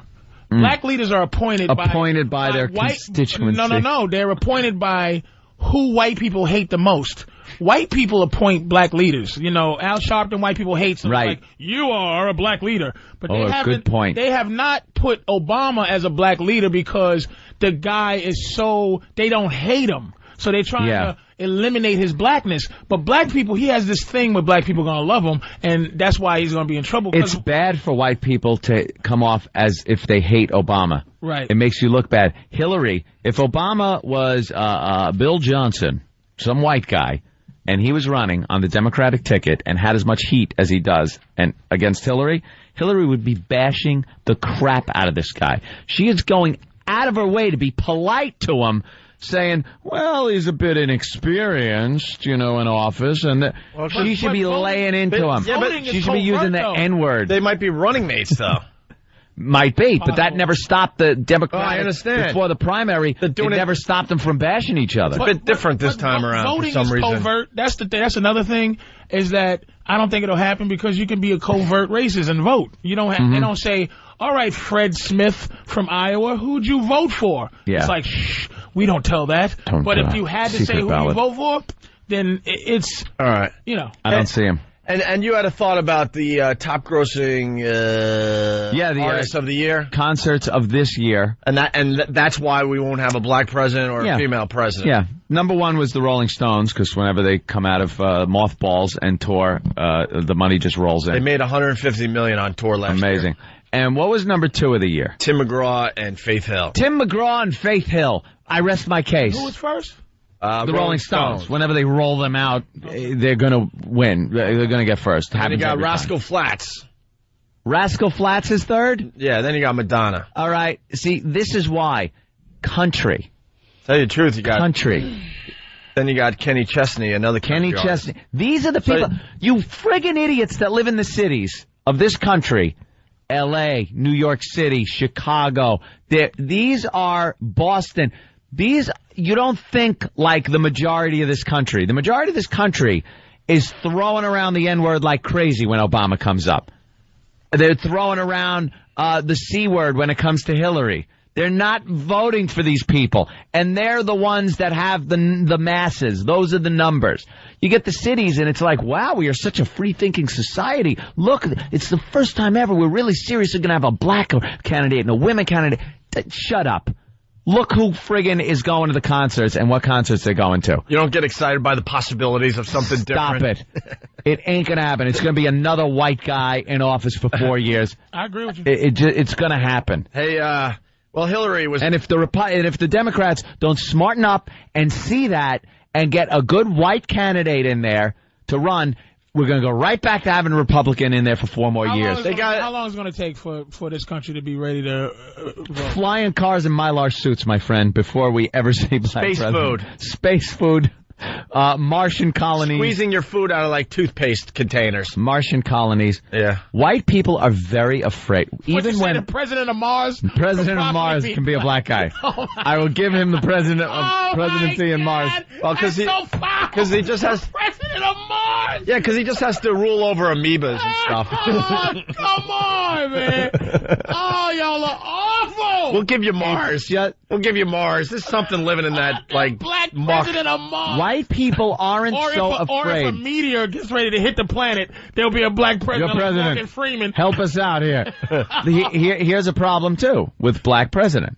If there's a black vice president, I'm sorry to cut you off. Yeah. It's possible if, like you said, if a white guy ran for president and Obama was his running mate, still a tough sell. It's possible. That's going to be a tough sell. And if something happens to that guy, oh my goodness, Obama will be the president. So Pope mobiles and all, just keep that guy in a bulletproof glass case and carry him around. Is it still that bad? Yeah. Anyway, it's still that bad with the rest of the country. We are free thinking, nice, the major cities, but it gets crazy when you get out there. Did you hear Hillary over the weekend? She was kind of cute, talking about adorable? Evil men. Oh, really? And how she knows evil men. Yeah, she was married to one. Oh, okay. Or is married to one, technically. Good for her. Hillary Clinton was on the campaign trail in Iowa today, but absolutely shocked people with a comment that some believe was a shot of their husband. But what did she really mean by the news? Just sucks. Shock politician. Look at the face she's got on the front page of the Post. She's smiling and pointing. Yeah, just having fun with this. But the news makes it sound like she was definitely going after a... That could be a you son of a bitch. Oh, man. Look, that was I support my husband. And well, they know it's in the best interest of her running for president that they all of a sudden be seen together. These two idiots haven't even kissed in public or held hands since he was thrown out of office or whatever. Since he was out of office. They obviously got some kind of arrangement. She's running. They know that you got to look like a family. So he's going to support her. There's no love there. Get out of here. Who's buying this crap? I think, by the way, she is absolutely the best looking first lady I've ever seen. Do you? I think she's the Laura Bush. No. Let me think. Jackie O in her day. You thought Hillary Clinton was better looking than freaking Jackie Laura O Bush? in her day. Absolutely. Jackie O with those alien eyes. I'm sorry. In her day. I apologize. Not the old Jackie O walking around Manhattan. Yeah, I'm talking about the young one. Her eyes were too far apart. Absolutely. The young Jackie O. I'm sorry about that. I take that back. When they first hooked up, Jackie O and Kennedy, when they first started, Jackie O was cute. I forgot about Jackie. Then she turned into some monster walking around New York City with a big friggin' ant glasses. I was a fan of Lady Bird. Ooh, Lady Bird Johnson, you're so wow. How do you like that? You're stupid. Lady Bird. Lady Bird Johnson. Oh, look at her eyes, though. They're too far apart. Eleanor Roosevelt. Now there's a hottie. And I'm talking about during the presidency, not when she was 16. Yeah, it's like during the presidency. I thought Hillary wasn't a bad-looking girl. All right, I guess you got to take, Jackie O would be on top of everyone's list. Jackie O. But she's in a league of her own. Then, all right, who would you go with next? Hillary over Laura Bush. Better looking than Laura Bush. She really is, man. You're insane. She got a meaty little dumper. All of them look the same up until life. That old broad. The mother of the president. They're insane. Now, what's great about Barbara Bush? The president's father. Yeah. I said it the other day. She hasn't aged in 20-some-odd years. Because now she's catching up to how she was supposed to look. And George Bush is finally looking the same age as Barbara Bush. Yeah. She looked years older like than his the mother. guy. But she has not aged since then for some weird reason. She's cryogenic freezing. She went from 39 to 70 in 1 year. She looked 70 at 39. Right. So now it's caught up. But now she's been all her life. But now she's looked 70, 75 for the last 20 years. She's going to wake up one morning and George Bush Sr. is just going to look over it and there's going to be a pile of dust with a white wig on it. She's just going to completely disintegrate. I hate to say that, but Barbara, she might have been the most uncomfortable. Yeah. It was almost like that deaf comedian who. Oh, you don't want to watch it. You try to listen to the funniness that she's going, and I am in you, and you're like, wow, I got to pretend that this is not happening. Mm-hmm. Every time I saw old school Barbara Bush, I just would go, this guy looks better than this. Yeah, he deserves better. Like, this is truly love. Not only did she look exactly the same, she hasn't changed her clothes. Yeah, right. She wears that blue suit with the bouffant hair, the big afro, and the white string of pearls around her neck everywhere. It's scary. Laura's a good looking. Laura Bush is good looking. First lady is she a got good go looking funny eyes, I think, a little bit like a Reba. but she's not bad. All right, let's. This is what Hillary was up to over the weekend. Hillary Clinton was on the campaign trail in Iowa today, but absolutely shocked people with a comment that some believe was a shot of their husband. No, you believe. What did she really mean by it?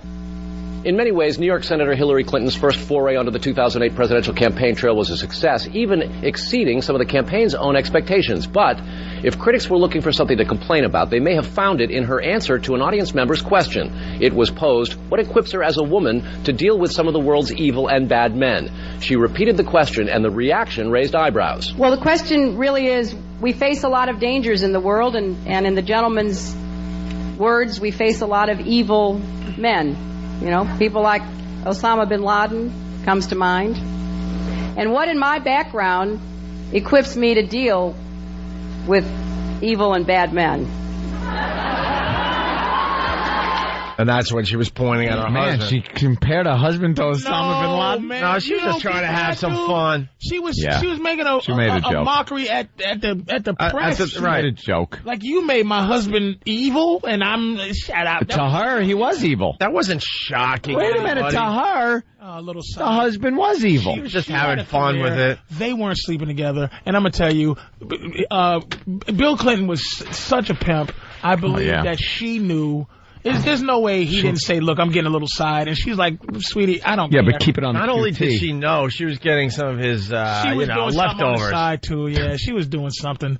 They were working, that angle together, I bet you. He blew it. That's what. Well, I think her making a joke out of it is kind of good for her. Okay. Mm-hmm. I could see that. Yeah. Because a lot of I think when the Republicans start getting a hold of her, it's all going to be about, you couldn't even keep an eye on your husband. You're supposed to keep an eye on our country. There's going to be a lot of that going on, so she better get this out of the way quick. It's going to be a lot of fun as we move forward here. This country is desperately trying to get a Democratic president. Yeah, all the Democrats have to do is come up with one qualified guy. Bush is screwed up so badly that they have to really screw the pooch on this one to not get a Democrat in there. But I guarantee they will. They'll mess this up. If they go with a gag ticket, they will absolutely screw this up. If they mess this up, they should retire the party like they retired the Whigs. Bring back the Whigs. Like the wigs. The wig party. They should go the way of the wigs if they blow this one. The wig. I'm running under the wig ticket. There's so many Republicans that are like, you know what? I'm going to vote Democrat this time around. Yeah. There's a bunch of people out there saying I'm going Democrat. They want one. I need something different here. Don't give us joke tickets. Don't give us a novelty ticket. It's a novelty. Oh, there's a woman. Obama is not a novelty, but this country is just too racist to deal with it, man. Yeah. All right, listen, really fast before we take a break. Good old No Filter Paul was at it again. When did this happen? Friday? Yeah, I think so. That's when I got my news alert on the my email. What? That's when I got my news alert on the email from him. Oh, he tells you when it happens? Oh, yeah. Sends me the file. I laugh my ass off. No Filter Paul did a assault on the media on Friday, and he also put together a montage of a lot of assaults on the media. That's right, rock montage. And it's up on OpieandAnthony.com. He did a very, very good job. All the assaults on the media that have happened over the years. Where is this available to view? OpieandAnthony.com. Okay, because you got to see this. He does the assault on the media. This woman is doing a report. Oh, the new one's up there. Yes. Yeah. And then, of course, it's part of the montage that he just made on his own. Thank you. The new one, he is behind the reporter with the sign, Opie and Anthony, Opie and Anthony. That's only half of it. When they go back to that female anchor, her teeth are ready to just explode in her mouth. She is biting down like this. And she's going, thank you. She is more pissed than I've ever seen a newscaster. Yeah. Livid. Well, we don't think what they do is news. We don't think what they do is serious. We don't think anything. Newsertainment. That's what it is. Newsertainment. News, not a sport. No. And if news was a sport, it would not be a sport. Right. That would be funny. Imagine one news station had the balls to have blindside tackling. And they say right at the top of the newscast, during the news today, could be the weather sometime between somewhere in the next half hour, there's going to be a blindside tackle could be as you're the, watching. Anchor, could be the sports guy, could be somebody, you never know. You never know. You would watch. You could blindside tackle the cameraman, so you just see the shot get all messed up. Blindside the light guy, so the lights go falling down. You'd definitely tune in. Oh, I would watch every night. Massive ratings. Massive. Well, here's No Filter Paul. It's up on OpieandAnthony.com. The montage is up on OpieandAnthony.com. But here's the latest assault on the media from No Filter Paul.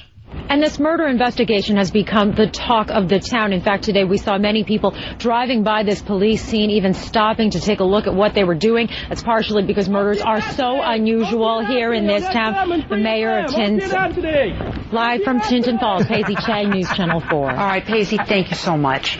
Thank you so much. Oh, you can't even hear it. Thank you so much. Oh, she was pissed. Thank you so much. Oh, I love how she just has to stop talking. She doesn't. Listen again. And Hold on. The investigation has become the talk of the town. In fact, today we saw many people driving by this police scene, even stopping to take a look at what they were doing. That's partially because murders are so unusual here in this town. The mayor of Taint, live from Tinton Falls, Paisley Chang, News Channel 4. All right, Paisley, thank you so much. She cut off her report, didn't she? Yeah. And then she was in mid-sentence. And she went live she was in mid-sentence. Yeah, she said, screw this. And she just bailed out of the report. How does he know to go to where he goes? He is like Kreskin when it comes to these things. He just knows.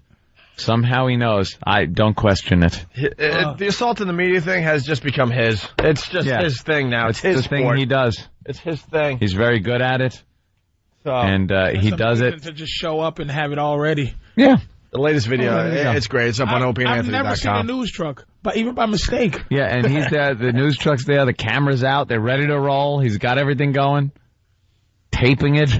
And he's sitting there just with his wrestling, his board, you know. It's Opie and Anthony's sign. And he's just. Oh, that's great. Jeez. By the way, we don't really endorse the assault on the media. It's not like we're giving prizes away like we used to. Hey, they do what they do out there. Yeah, whatever they want to do. It's a little bit of advice. Don't touch anybody, please. No. I was watching the montage. Oh. that's up on opieandanthony.com, and some of them are just beyond hilarious. The tug of war one outside Letterman's studio. There's a bunch of them where you just see animals jumping out of news trucks and tackling fans of the show. All right. Yeah, it's a good one. Thank you, Paul. We got lots still to do with Patrice O'Neill in studio. It's the Opie and Anthony show. We got so much to do. I don't know where to go. Where you want to go? Just grab something, throw it in, and we'll laugh at it. All right. It is a weird, slow news day. We took care of the politics. We took care of the golf is not a sport. It was good. We took care of pot talk in general today. A lot of pot talk today. Where you talk like you're on pot, not talking about pot. I understand that. Okay. Well, she makes it really easy for us, and we really try to not go here. But this time around, we can't help ourselves. Karen Meyer is back. Karen Meyer. Love her. We can't get enough of Karen Meyer, but we kind of think in a way it might be too easy and too mean. But, when she's doing something called Crip Slam Sundays, it is our job to play the audio. What is it? Crip Slam Sundays. Karen Meyer, of course, she's a news hooah from Chicago. Jesus, you're trying to be nice? A news hooah. She does the, little human interest, disabled stories. Well, she's deaf, and she's on the news. She's deaf. Which is just amazing to me. It's amazing to me. They have to run subtitles under her reports, because you really can't understand what she's saying. See, if Karen Meyer's allowed to do the news, then I should be allowed to just play on the PGA Tour. Yeah, why not? Why not? Why is she on the news? Except for the fact it's something people talk about, and it's a freak show. It's a gimmick. It's a gimmick. Style. A lot of these people have style. She has substance. It's a gimmick. How do you know if she has substance? You can't even understand what she's saying. You have to read. She makes you have to read the news. That's right. You have. If I want to read the news, I'd pick up the New York Times. You're gonna have to read Pan's Labyrinth. You're gonna have to read. You had to read. I'm not reading Downfall. Crouching Tiger, Hidden Dragon. Das Boot. Guess what? Boot. Read it. Decide not to read those. Just because she said, "Where are we quitting?" You have to understand she means Hillary. Mama. You have to understand that it's Barack Obama. All you got to do is listen to her. Listen with your heart, not with your ears. She's making a mockery of us broadcasters. How about that? What you, Opie? She's making a mockery of the business. That get through, Al. What do you say, Al? What do you say, Al? That make it through? What do you say, Al? Al?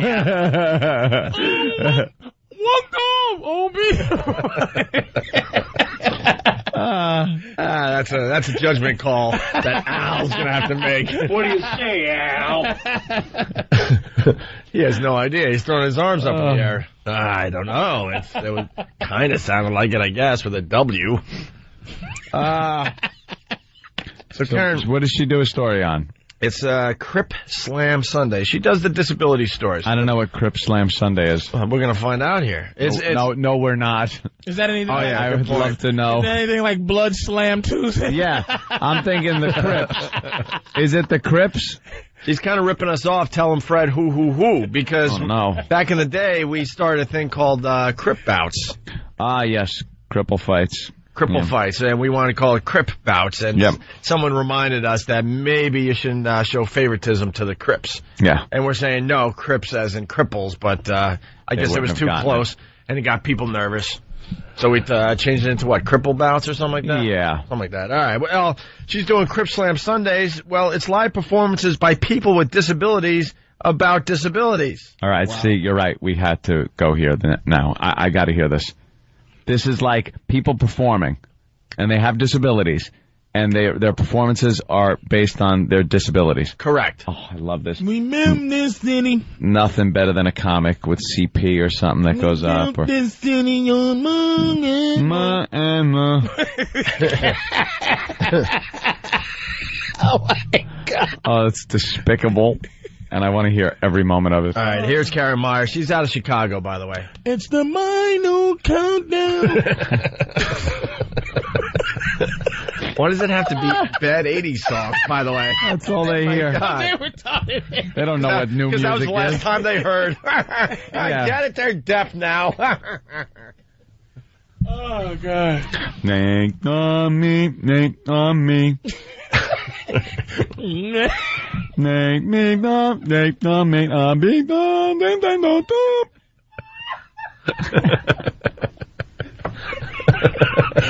Damn me money, na money nine. Damn me money, na money nine. Come on, I mean. I said, come on! Come on, I mean! I swear, I mean, you're not easy! I mean... Can someone do Kajagoogoo, please? Na, doom, da, da, da, da, da, da, doom, da, da, da, da.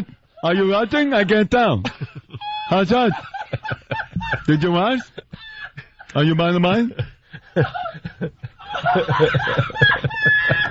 Mark night and you didn't. Mark night and you didn't.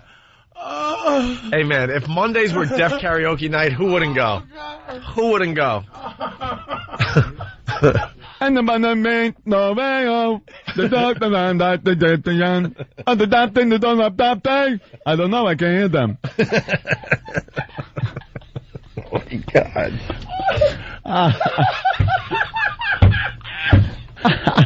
Oh,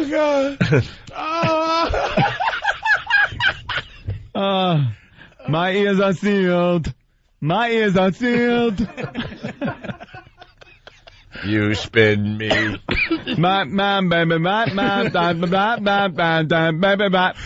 Nip it. Nip it good. No.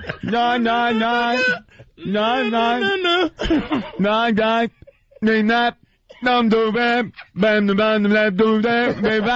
don't do it, when you want to go back, Man, your mom go. Frankie said, I don't know. That's so stupid. Make me up before you don't go, cause I can't hear them on the air, but alarm clock. Wake me up. I told him get me up. Before you know. Could you do Taint in Love, please? Dun dun dun bim dun dun dun. Man, That's when he hits the table. No, man. Then da da man, ma ba be do man, man. Oh. Yeah, why are they all bad 80s songs? Yeah, Patrice. Wait, I got one here. This is an actual deaf person singing a song from back in the day, yeah. Okay. Yes. I got a new life. You would hardly recognize me. I'm so glad I'm a new person. Ba ba ba ba ba. Oh, dear bother, you're not the one for me. Ooh. Fancy talk for a whore. Enough, I saw the sign. I opened up my eyes, I saw the sign. You'll do what we tell you to do, you dirty, low-down slut. Understanding, I saw the sign. You opened up my eyes, I saw the sign. No one's gonna drag you up to get into the light where you belong.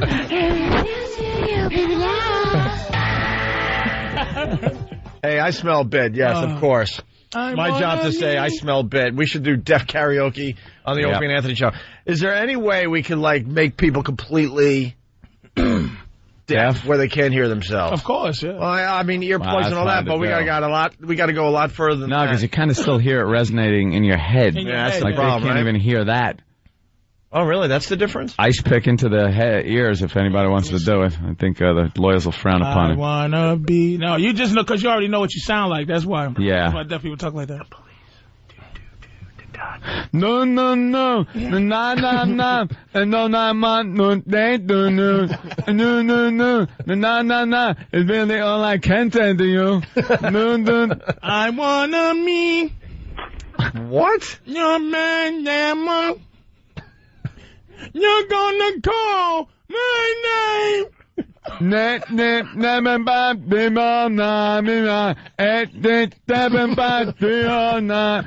done it.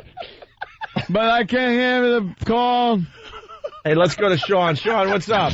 What's up, boys? How we doing? All right, Sean. I can't hear Mexican radio. All right.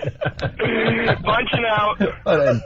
Oh, boy. There's always one. Party's There's over. always one. Party's over. What's up, Jim? The bit is over. The bit is over. What's up, Jim? This just isn't funny. My son's deaf. This is irreprehensible. What? Or irreprehensible. Hey, are you the owner of this radio station that we're on? No. All right. All right. Then carry on with the bit. You can't hear it. But you know what? I bet you if people, as long as you don't tell the son what happened today. People are always defensive against the thing that the people. hits too His close son to would home. probably be rolling. Yeah. If he heard it. If he could. No, what happens when when he wouldn't be deaf? 99 loof balloons and deaf is not funny? When you do a show like ours, the problem is everyone laughs until it hits too close to home. And then it's like, hey, I enjoy everything else you guys do. Exactly. But the deaf thing, not funny because I got my son's a sissy swimmer. My son is deaf. It's like, all right, we get it. I'm diabetic. You still eat cookies. All right, let's go to Dom. I couldn't hear it through the grapevine. I couldn't hear it through the grapevine. Let's go to Dom in Jersey. Dom. Hey, what's up, guys? Love you. Hey. Hey, I wanted to hear what Domo Arigato and Mr. Roboto would sound like. It probably would sound the same, no? Yeah, no,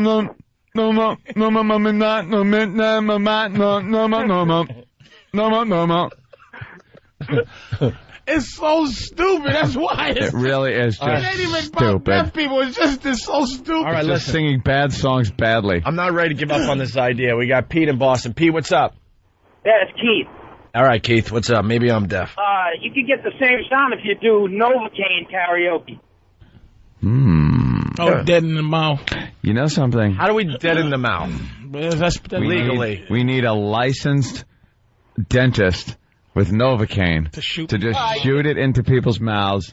That's stuff they sell over the counter to make your mouth numb. Nah, that doesn't work as good. I'm talking that when they got to work on your bottom teeth and they hit that nerve right at the jawbone where it just deadens half your face. Do it to both sides and then have them sing karaoke. Yeah. You'll be wishing you didn't do that. Oh, is that great? Oh, man. Let's say hi to Carlin in Massachusetts. Carlin, what's up? Hey, you mentioned deaf karaoke. There's actually a bar in Quincy, Mass. that has a deaf rapper on karaoke night. Oh, wow. We need audio. Wow. We need audio. I'll see what I can pull off the board. But, I mean, the guy starts and goes like 2 minutes past the end of the song because he just has no idea. He comes up with his own lyrics, just curses people out, and it has nothing to do with the song that he picked. Up the police. Up the police. What do you say, Al? Al. A lot of judgment calls today, huh, Al? Let's go to Pedro in Brooklyn. Pedro. Hey, Pedro. Hey, One, good morning. Did you... Wait, what's the line again? Pedro. Did you stick your finger in the peanut butter? In the peanut butter. You know, he's cute. He's a nice guy. I'm in love. Buck, you put your finger in the peanut butter. Buck. Yeah, I went old school for some people. Let's say hi to Pedro. What's up? Hi, One. Let me just go with this and punch out. I really think so. More retarded than deaf, but good. Good. Thank you. Very good. And I can't believe you didn't know Sledgehammer. Oh, that was one. Oh, yeah. I'm gonna make you dead. I'm a... That is just so wrong. Someone's suggesting, Rochester checking in finally. Rapper's Delight there. All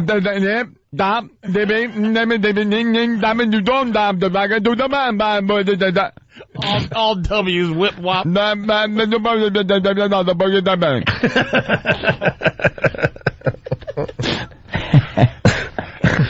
Is this what her story's about, by the way? Oh, I forgot. Is it even resembling what we're doing here? What were we talking about? Oh, yeah. We were talking about a little bit. We want to do called break. How do you numb the tongue? Matt, what's up? Hey, what's going on, guys? Hey. Hey, you know that stuff you put on your teeth when you got a tooth pain? Mm-hmm. You Like can put that all over Ambisol? your tongue. Ambisol, huh? Hello? Like Ambisol? No, we heard What you. are you, deaf? You can put that stuff all over your tongue, and it'll do the same exact thing as Novocaine. He was all upset that we didn't hear him. Hello. Hello. I have something to say here, and we were answering you and talking to you. You're a douche. Well, Gooch is always good for one. Gooch in Cleveland, what's up? Oh, Mickey won a penny, you don't understand. I don't know why it's got to be the awful 80s tunes. It just works better that way. Yeah, they're all funny. The songs are just awful. Well, this might work. The bum now. In the middle of the night, you want to do in your mind. Oh, you're not the one, and well, they wanna have one. And well, they wanna have no anymore. I like that. I had no clue what it was until the chorus.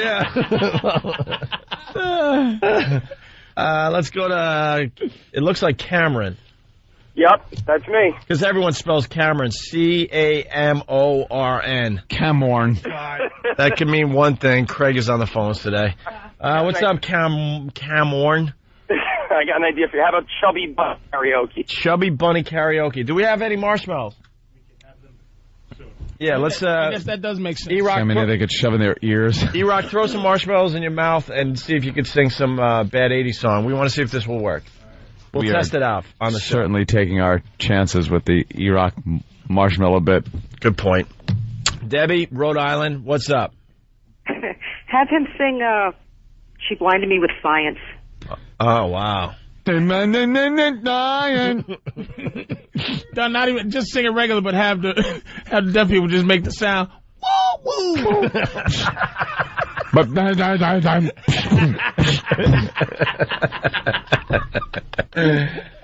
And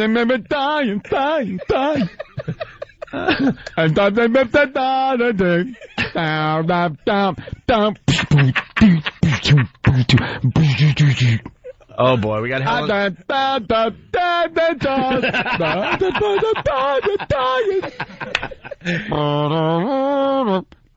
That's what they're doing, all the noise. Dying. They're not the mother, they're beautiful. Dying. Oh my God. Die. They do all the noises too. Wait a minute. If they're going to do it, they might as well go. Too good.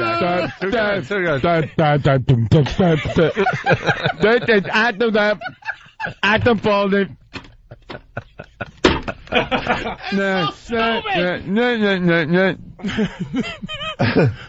All right, we got a dentist checking in. We're not giving up on this bit yet. Jay, the dentist, what's up? What's going on, guys? Hey. I heard y'all talking about getting the bottom teeth numb. You get the tongue numb on that side of the face when you do it. So if you numb up both sides of the face. Well, we want to do this legally, sir. That's legal? What's that? That's legal. I don't know how ethical it would be for a dentist to administer Novocaine for a contest, but I couldn't see it being illegal. Oh, it's not illegal. Not at all. I don't see any problem. Could be a drastic tongue-biting incident that might. Hell, let's get a dentist to do this for us. Yeah. Yep. They as long as they sign the papers and stuff, I don't see any problem. Right. See, there's another show that said as long as the releases are signed, we're fine. You're damn right. All right, thanks, guys. Isn't there a part of the brain we can just push Novocaine into that would numb the entire head? Can't we just hit him on the side of that with a ball peen hammer? I think so far marshmallows is marshmallows. But they could choke. All right, listen. We'll get into the Karen Meyer story, I guess. That's where it all came from. Karen Meyer. She's in Chicago, deaf reporter on the news, and she does this thing called Crip Slam Sundays. We'll have some audio from that. I bet it's poetry. Poetry? Yeah, they call it. Slam. Yeah, it could be. I bet it's poetry. Well, it's all sorts of different disabilities, though. So, and they have to use their disabilities in a artistic way. Crip slam. Yeah. We'll figure it out next. It's the point that they just know 80 songs for whatever reason. Yeah, for some reason. I don't know why. A lot of people are saying makes it better. A lot of people are saying we should use hot sauce to numb the tongue, and then we can do deaf karaoke. I don't think it works as good as Novocaine. That's you know for what? sure. I eat hot sauce. That's why we had the Opie and Anthony Institute, the Opie and Anthony Labs. We'll try out some things, and we'll bring it to you in the very near future. We experiment. But a lot of people, they want to hear one more song, and they're saying, you know, Queen. Mama,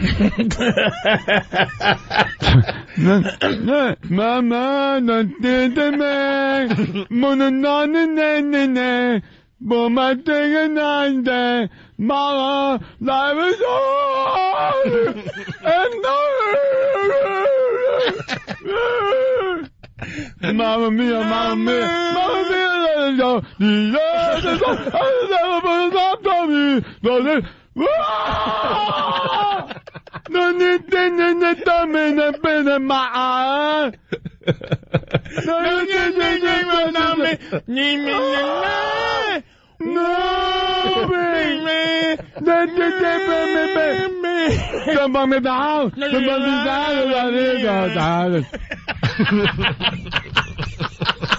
Mamma mia, mamma mia, mamma mia, Mamma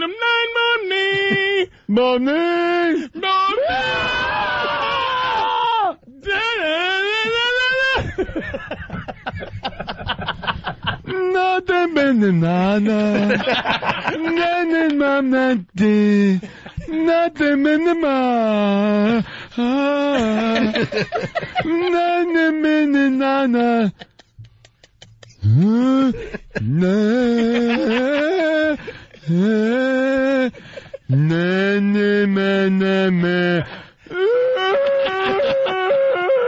Oh my God. Jesus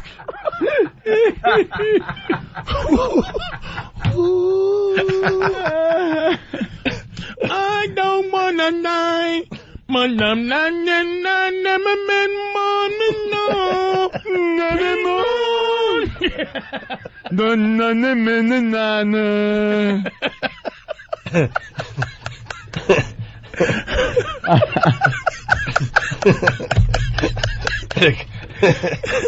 Oh, damn, that's just so dumb. Ooh, I can never listen to it. And the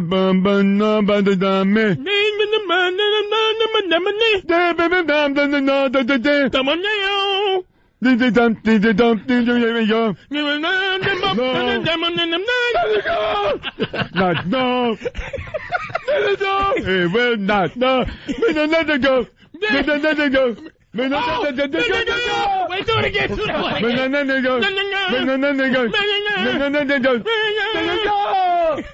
Mamma mia, mamma mia.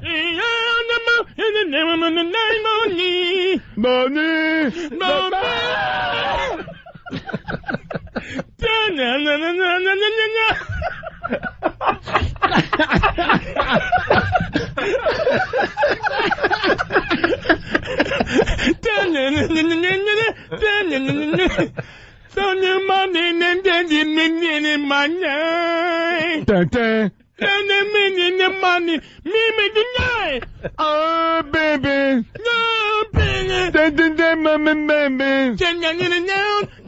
Out of here. I have to go. Oh, my God. Isn't that horrible? Wait, you gotta get right out of here. I got to go. Time to go.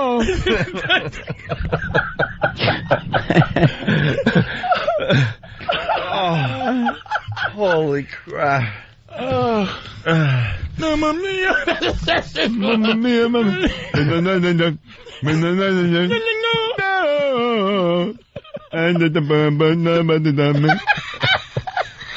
You've got...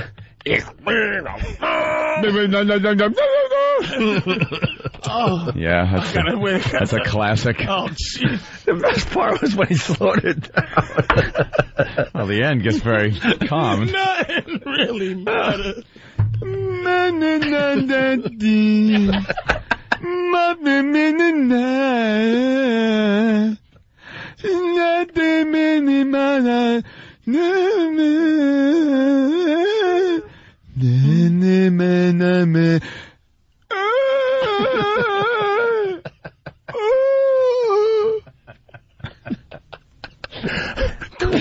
Deaf queen to deaf queen hall.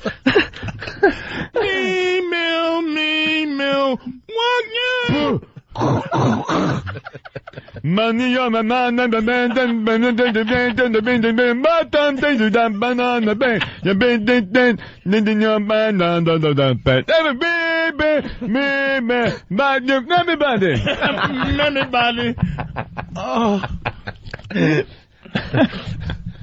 Oh my God. Me da tempe my best. Me di do to the end. Da da da. Wait, this is so obscure. Wes. Oh, you don't know that? Remember Flash Gordon? They did the whole. Oh my God! Yeah. Oh yeah, there are some obscure ones. Oh. Oh wow. Oh God. Oof.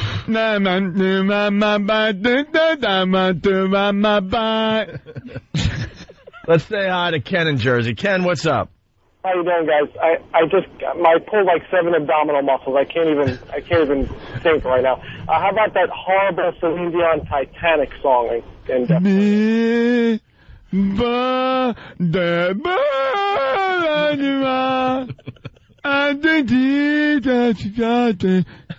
enough to know the words. We got another good one. Oh, well, yeah, that's perfect for today. Ebony and Ivory, yes. Nan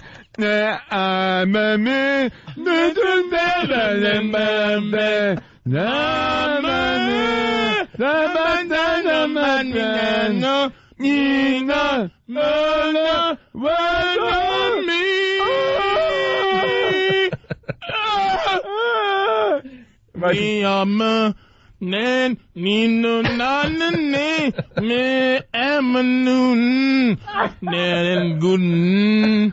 Hey. And everyone Nan with. We might have one more. Mike from Deer Park. Mike, what's up? Yo, what's going on? Hey. Patrice. If you're going to have two retards singing together, you might as well have them sing Paradise by the Dance. Oh, forget it, man.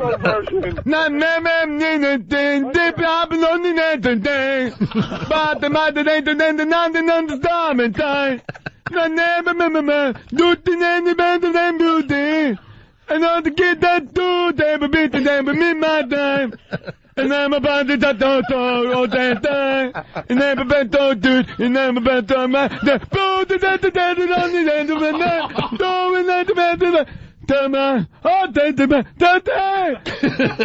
Oh my God. Man, the I can deep Belly down the tub to pick them up. Only God stolen bait. Oh. Oh, God. That's why I bow to you. I bow to Anthony. Oh, man. I'm a Meatloaf fan. Oh, boy. Let's say hi to Joe in Pennsylvania. Joe, what's up? Joe? Joe. Don't. Ding dong, ding dong, ding. I will always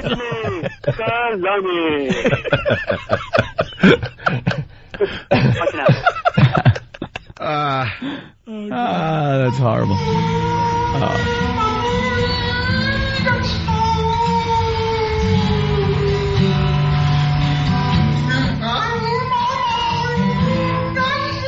Stop it.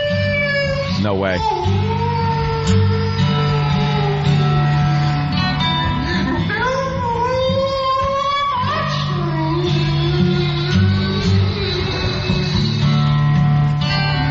I know what it is. What? I know what song it is. Stop the song. What song? Baby, I love you. Hey. No. It's a bit of an It sounds like... And then you made me, I love you. Really? Absolutely. I'm thinking Patience by Guns N' Roses. Baby, I love... Or a little song is. Poison or something. You know, baby, I love... Whatever that song is. Can I start over? Zaro. That's what song it is. We've been trying to figure this out during the break. A deaf person? I was listening to the music. It's on YouTube. What's the music?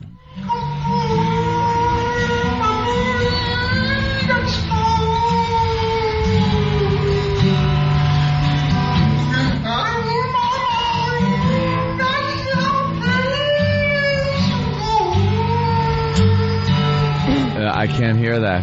Wait, no. You got to keep going. I am. I'm just stopping for a sec because someone else is saying knocking on heaven's door. Knock. No, there's not enough repetition there. It's Baby I Love, whatever that song is, Baby I Love. I don't even know what that song is.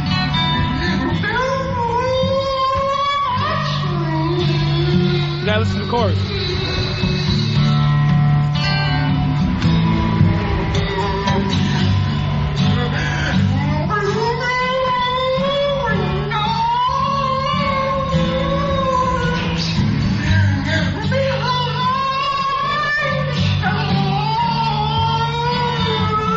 To the music.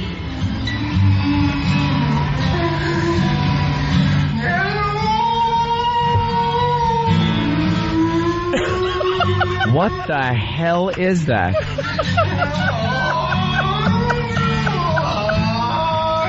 I'm not sold on Baby I Love Your Way. I'm not sold on it, Patrice. I might be wrong. I don't know what that is. Do we know what song that is? I'm thinking it's Baby I Love You. Well, we'll I thought I had it. Wow, I have no idea. Because it might not be it, because I was waiting for the chorus, but I'm listening to the music. It has that, like, Guns N' Roses unplugged sound. Is he playing his own guitar? Does it at all? Well, the guitar. The guitar is very generic, maybe just like kind of bling, ding, kind of like generic. A couple 80s of chords, type and you thing. just the power ballad of the 80s. Yeah. It's got to be some kind of 80s song, no? Let's go to Lou. What's up, Lou? You're on the Opie and Anthony show. Yeah, what's up, man? I was wondering what it would sound like if Horatio from CSI was deaf. Oh, yeah! Yeah, that's what it would sound like. All you'd hear. There'd be no funny little statement, nothing. All right, Dan, what's up? Seemed to me, Bank, I didn't hear a word you said. What's up, buddy? I believe I can fly. People just enjoy doing it. I don't know why. I don't know what's so fun about doing it. All right, someone else is saying it's knocking on heaven's door. Paul, no. Staten Island, what's up? What's going on, guys? That's definitely knocking on heaven's door. You can hear knocking on heaven's door in there? Maybe not the chorus. But not the chorus, though. That's what I'm saying. There's a chorus. I don't know that anymore. Someone might have the answer. Thank you, Paul. I'm thinking knocking on heaven's door myself until I saw this. Greg, what's up? Angie from the Rolling Stones. That's what it sounds like. Is the guitar work, Angie? No, it doesn't sound like that. Yeah, because he would be screaming. Let's hear it one more time. Angie, let me hear. I doubt it. Well, I like that version better anyway. All right, here it is again.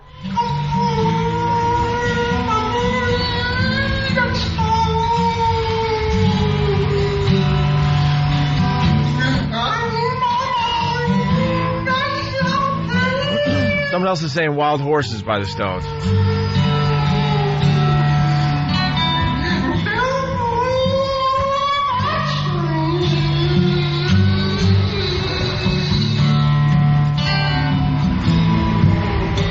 Take it to the Institute and pitch it down.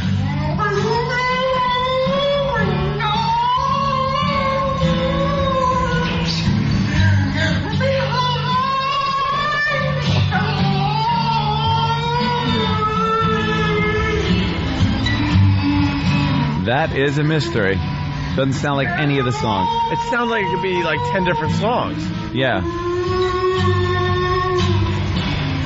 Oh, man, we got a puzzle on our hands. I know, this is going to bug me. It's bugging me right now listening to it. You know what we're going to do? We're going to try to figure out what that is tomorrow on the Opie and Anthony show. How about that?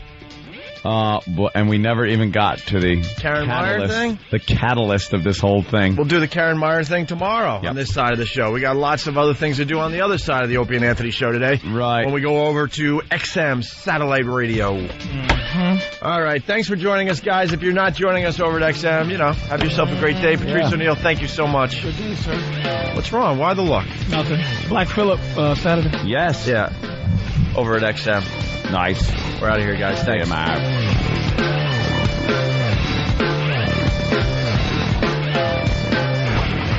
We're important people. We sure are. As a humanity on this planet right now. Right now is a great time to be alive? That's what you're getting at? Right here, right now. Right here, right now. Right here, right now. Yeah, it's all relative. I'm sure they had their shit back in the late they did, but we're not talking about it. Yeah. Huh? Like they Civil War time. That was a fucking time exactly. to live through. You get what I'm saying. You lived through that. What are you trying to say? I'm just saying. World War I, World War II, living through that. Absolutely. Big times. Those are big times. The in-between shit, if you were alive during that, who gives a fuck? Korean War time from 1950 to 60. It's like, 60s, huge changes going on, technology really starting to take off, but Vietnam. I mean, we live in a shitty time. It's like, I always think we live in a time that, like, if you're 85 years old, there's one day you might be able to say to somebody, I lived when there were pigeons. Yeah, there were pigeons. There were. Granddad, you knew pigeons? Yes, I did. Yeah.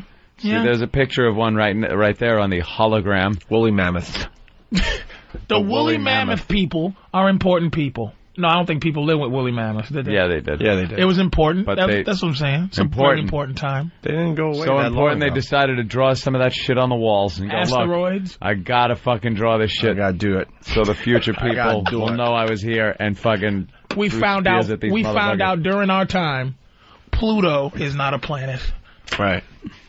I think the biggest thing... Hold on. Before we move on, we are the future people. Man, are they disappointed. They gotta be disappointed. They had these cave drawings, leaving stuff for the future people. Oh my God, imagine what I thought was going on. And look what we're doing with their future. Nothing.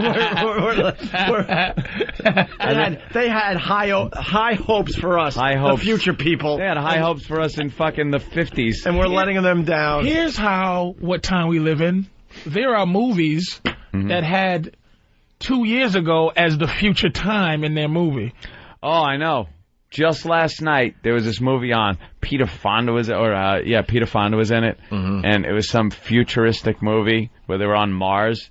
And there was some kind of vampire thing going on Mars. Really awful movie. But it was 1990. The future. And you're like, oh, why do they do that? Doesn't that take you right out? 1990. We didn't even have iPods yet. I think Aliens Fucking was 90. like 2029 or something. Yeah, like we're catching up on the first Aliens. Where's the Nostromo? Build me that motherfucker. Do you think that by this time people would think that there'll be that whole Jetson thing right now? Back in, I would say, 1970 or late 60s, early 70s, where I started remembering things, like things meant something to me. I was becoming like a little person. Right. A little brain. I would think about what the fucking year 2000 and beyond would be, and it sure as shit wasn't this. It wasn't cars. It wasn't 1960 except for now. It's the same really fucking special. thing.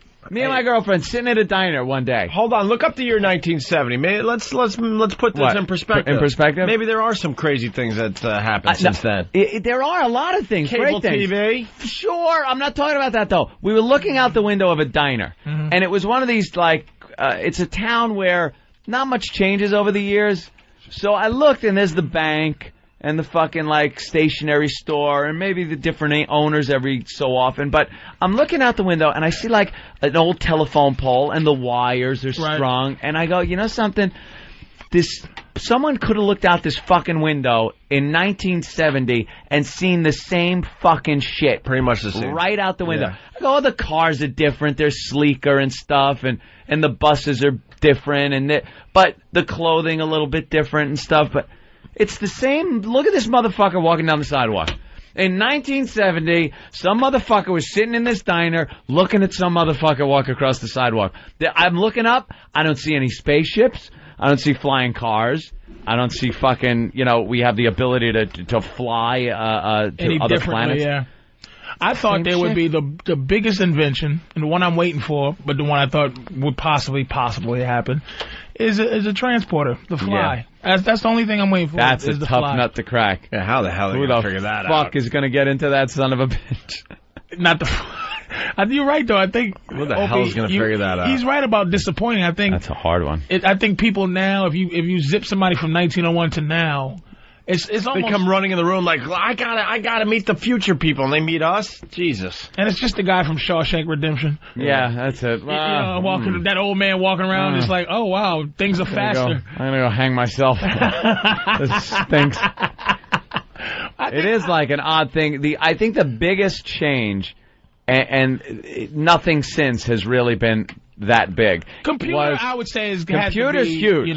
Huge, and that's what right now is all about, and I really think we're at the beginning of it. It's only been a few years. I think if you zap somebody from if you brought somebody from 1901 here, the only thing that they would be astonished by is computers. No, flying. Fucking flight is the biggest thing ever to ever happen to humanity. Going from nothing to the Wright brothers to fucking jet aircraft, winging you across the country. I'll tell you why I disagree. Why, sir? I disagree with the plane. That's not the biggest invention. Bird's biggest. Dodo birds. It's amazing. Dodo birds. Birds. He really has ADD. You go, I don't give a shit. No, I'm listening. I want to hear. Here's why I don't think. Wait, do you think planes, Opie, are the biggest invention? I don't think. Fucking. I'll tell you why I don't think so. Ant turned me on that. Yeah. Flight is the biggest thing to ever happen to human beings. I disagree for this reason. Okay. Now why I agree, I think computers are. You don't have to fly to learn about the world. Computers have made the planet... no one's learning about the world with computers. Computers have made the planet... accessible. Just smaller. Yeah. Like, even this so-called, this celebrity thing, this entertainment thing. I'm on MySpace, and what's tripping me out is like, okay... I'll get a MySpace thing like, hey, you fat fucker, you don't answer me back. Hey, fuck you, and this, that, and the third. Yep. So I'm sitting there like, why am I mad at this? Why? Because, and of course I'm not comparing myself to the dude, but let's say Cary Grant. People send things in the mail and cross their fingers hoping that a man that they thought was better than them would send them write something him back. A fucking signed picture. They did not go, fuck you, you asshole. People weren't that comfortable, and I think computers made... the world less, everybody's just conglomerate. You know what though? It's just a better way of doing something that had been done for so fucking long. The town crier, the fucking message guy that used to run and give the message to people, and then they'd give something else back. It's like... It's a great... I mean, of course, flight is fantastic, but flight, all of a sudden, you have the ability to take a fucking army and drop it somewhere, and it's only because of flight. Like, flight, you can grab... you can now... not instead of looking at a picture of someplace far away that you would never be able to get to, you fly there. You're fucking getting somewhere in 5 hours. You're going coast to coast. I think any invention that... There are inventions that make things convenient. Right? Planes change the way things are, but I think it's not that important if you still could have did what you wanted to do. Now, they had war during fucking 1401. I know, but think of it in terms of... it makes things better. Think of it in terms of bringing someone from the past. You're taking someone from 1900 and bringing them to right now. Right. You show them the computer... and say, look at all this information. They'd be like, wow, that is a lot of information. And it's, holy fuck, what is that? It's in the sky and it's flying. Wait a minute, but I think they'll still go, holy fuck, if, like on Pal Talk, if you push a button and this motherfucker looks at you and go, hey, and you go, can you... This old guy in spats jerking off. Yeah, can you show me your titty? And she goes right on time when you talking in this device... And you see, that's magical. Even back then, they had fucking, beep, beep, beep, beep, beep, beep, beep, beep, beep, beep. Show me your titty. Beep, beep, beep, beep, beep, beep. And then blip. Show me titty. Stop. Need to see your nipple. Stop. Like they had forms of communication. The flight thing is something that if you brought someone from the past to the future, that would be the single most amazing fucking thing they would see. I understand technology with the computer is fascinating, and especially to us, and I think it's one of those things that kind of... Well, in context of us right now, would you say... So you're saying in context you get on a plane of now and don't think about in the past, you're saying in context of somebody in the past. I'm still amazed by computers and what they're coming out with. I'm not amazed as much by flight. You think that planes are more important than computers, or you saying if you brought people from the past to say, whoa, the most amazing thing, they would be the way plane? more amazed by planes in the sky. Right now, you'd be like... We take for granted planes. We take it for granted. We've always lived with planes, so we fly. Sometimes it hits you when you're on a plane. You go, this is a motherfucking miracle. I am fucking hurtling through the cosmos at 500 miles an hour. I think people and I'm going to be back from the dead that never saw flight, never been on a plane. You throw them on a plane, they're not going to be. You think they're going to be more freaked out by a computer? I have another argument. No way. All right, I have another Patrice. argument. I have another argument. Willing to sit and listen. Pass the joint, by the way. More pot talk. Love it. All right. I think the concept of man flying is amazing, but the concept of flight isn't. So I think that if you're a caveman or whoever you were back then, and you looked at things and you knew that, okay, Isaac Newton was what 16 something? Yes. So he saw birds. They knew of scientific reasoning for why birds flew. They knew scientifically why and how things fly. Right. And I think it was a matter of figuring out how to pull it off and be a bird. So we was trying to think about being birds. I think computers, no one ever sat and conceptualized the idea of what a computer is. To take all the information, these millions and millions of miles or whatever the fuck you call them, megabytes of information, put it through, and also real time take that information through wires and through chips and all that. I think that came along.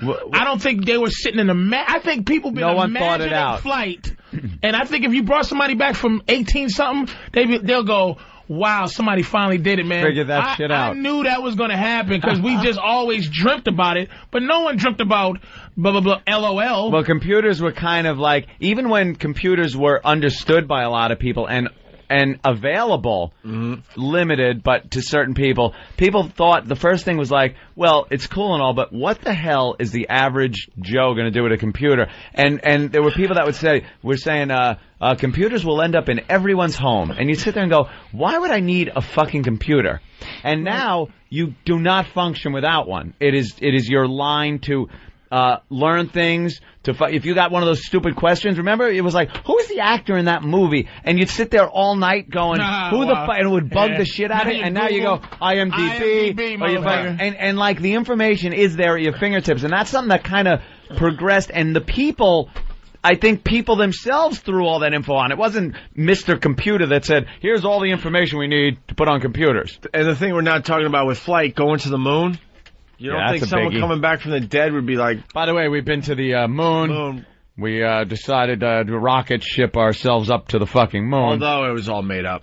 Hollywood stuff. It was all fake. But well, because the flag, there's no wind. I think it's the progression. It's the progression that makes us take it for granted. It's something like flight.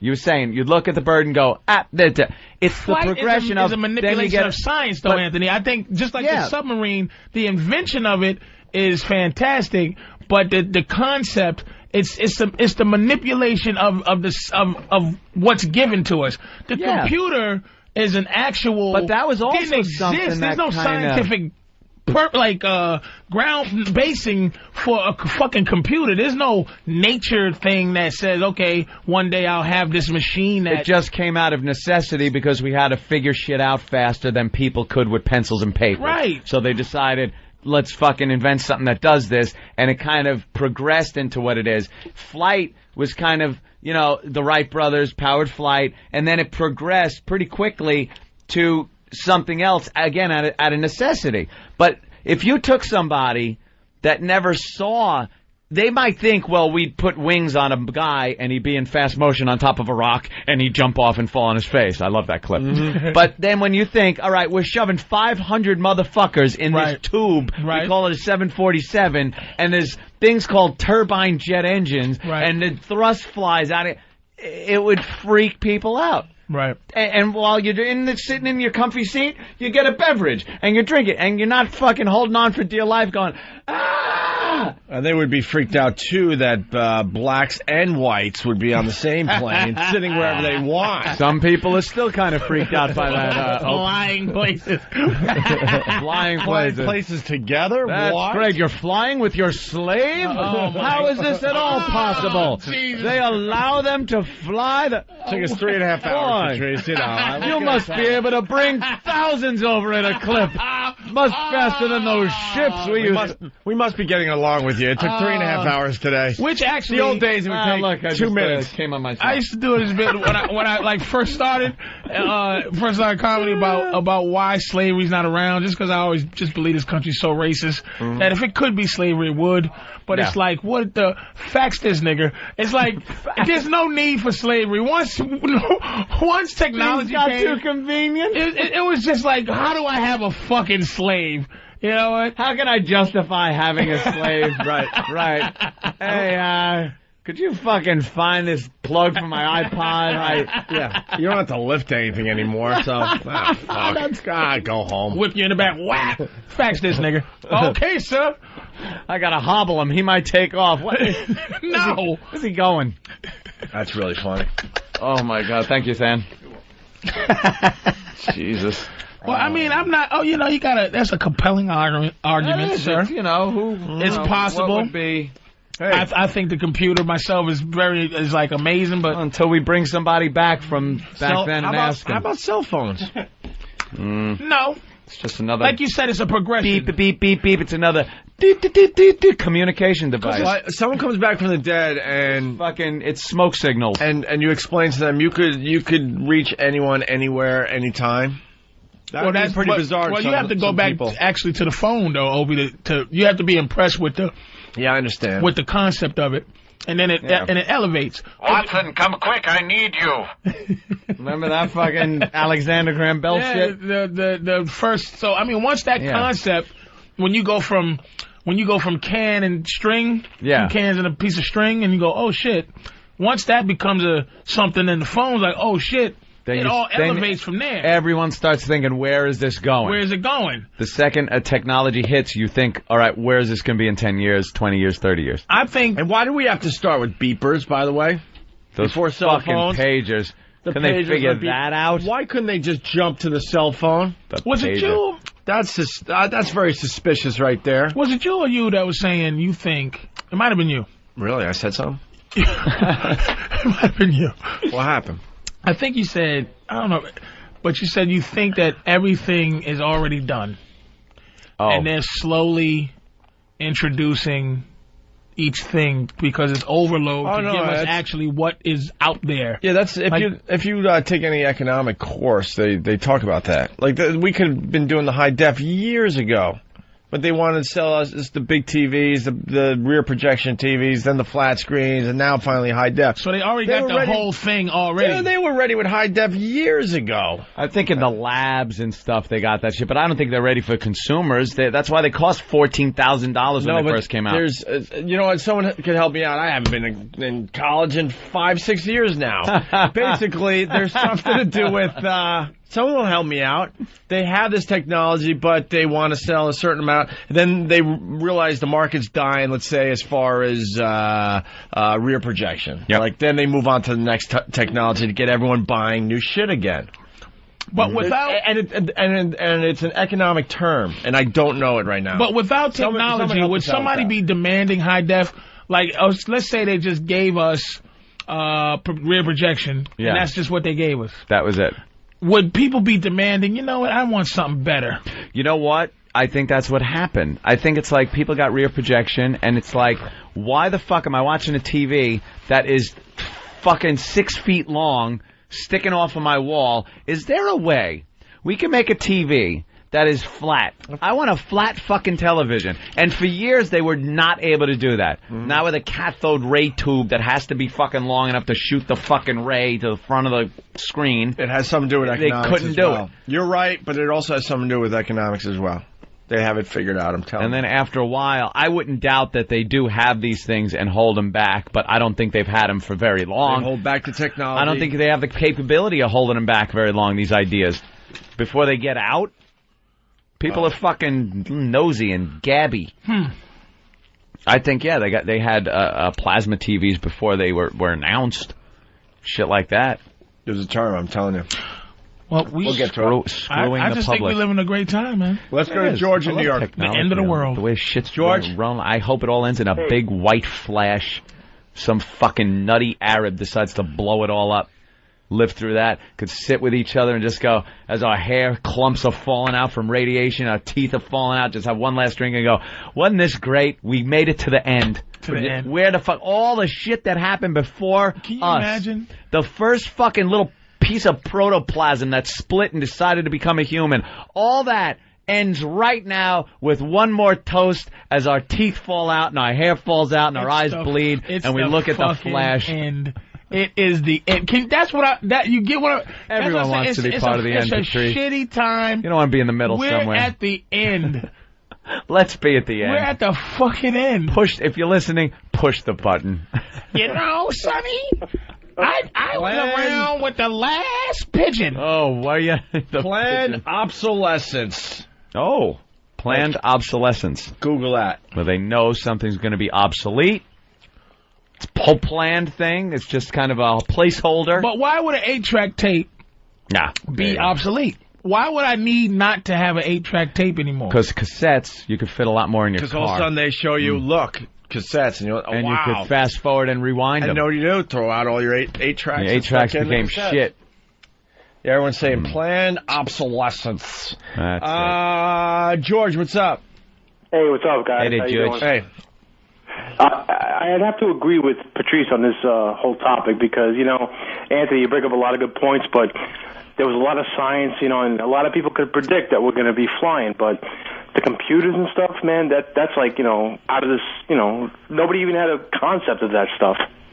Yeah, because like I said, it was kind of built out of this necessity to figure shit out faster. It wasn't built for, hey, everyone's going to have one of these, and we're going to make something called the Internet, and it's just going to be people that have this common place, this virtual place to talk and trade ideas and porno and whatever the fuck you want. Like it came out of guys, and usually the military, because, you know, we got to figure these codes out. These fucking codes, and we got this guy sitting here with a pencil and paper trying to figure codes out.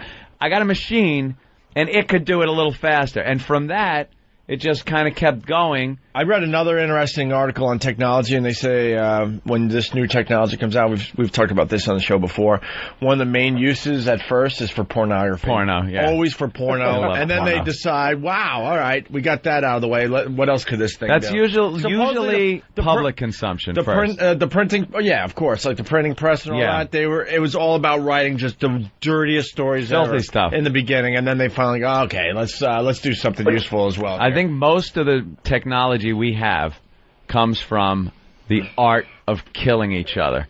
We get most of our technology from war. When we make war, the need to win makes us really come to the fucking table and invent some real cool shit that then later gets used for hanging out and having fun. And I have to disagree with that too. Not that you're making a point to disagree with, but I had this concept of why we have technology. Don't tell me it's for the good of humankind. I think the basis for a hateful, the basis awful fucking race. Laziness.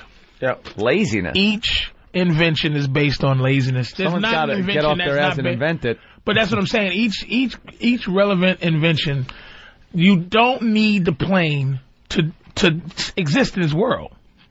It was made to make things quicker and easier to do. You don't need escalators. You don't need umbrellas. You don't need shoehorns. You don't need anything really to exist. But you don't need a car. I can get to where I gotta go. I can get to 195th Street without a car, but it's a lot easier. I agree with you. Usually it's one guy, though, or a couple of guys, a team that decides, like the Wright brothers, powered flight.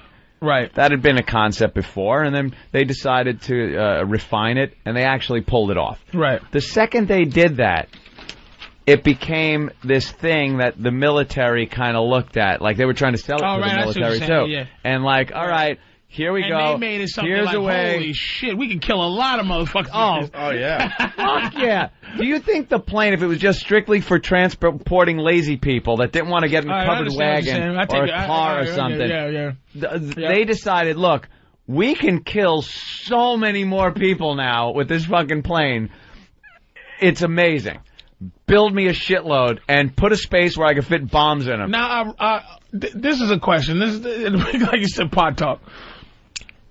Is there a person that had the patent on the umbrella? Is there someone, are the Wright brothers kids getting paid for the plane? Yeah, they are. Yeah, the Wright brothers had a shitload of fucking patents. Yep. And so pieces of the planes they got patented. Their family's getting, whoever their family, they're getting paid. Yeah, they're still getting paid. Amazing. Hey, let's go to Damon in Cleveland. What's up, Damon? Hey, Opie, you're right about, like, holding back technology. I've seen it firsthand. My wife works in research. It's like medicine companies, like, say you're the first person to come out with a certain medicine, you would go along and pay other companies not to build the same medicine cheaper. And they can actually do that. My wife's seen it with different medicines, and I'm pretty sure they do the same thing with like, technology. Like, the first person to build, like, say, a DVD, for instance, you'll pay your competitors to back off or slow down just to make sure, because you have the patent on it first. You follow what I'm saying? Well, there's a lot of that stuff that's going on. When I was back in college in the late 1900s there, I read a book. It was from a senator. He was the senator of Hawaii. And they figured out that we are so behind with the stuff we know. We should have been way more advanced, but they slowed things down for economic reasons and other reasons. Maybe for, competitors and all that as well. I don't know. Yeah. I think when push comes to shove, and it's in the country's best interest because, like, people are beating the shit out of us or something, then you come up with things like the atomic bomb. Like, that whole war, World War II, was like, you know something? This is big. This why is did we a go to the big moon? Fucking war. Why did we go to the moon? Beat the Soviet Union. Yeah, just because it was the Cold War. Because of the Cold War, to show them, look, that's the ultimate fucking high ground. Right. And then what happens is all the technology that comes out of it that, building the ship, plastics that they came up with and shit like that. So then all this comes new into technology comes out of it, but that wasn't the reason they did it initially. It was to show our dicks. Initially, it's, wow, why are they beating the fuck out of this guy on television? Holy Jesus Christ. It's a crowd of people just pounding someone with sticks. Just when you think we're talking about technology and going to the moon, and they're just showing people in Africa beating people with sticks. This planet is amazing. It is just this fucking smorgasbord. We're talking about the greatest invention in the world. Yeah. Show these motherfuckers an airplane and they freak out. They're still doing old school crucifixions. Old school fucking machete to the top of the head. Whack. God damn, man. All right, we're going to step aside. We got to get an update on squirrels. Can we eat squirrels? Yeah, we'll explain next, Patrice. And I want to know if any of the guys got any other things they're going to do with the vaginas.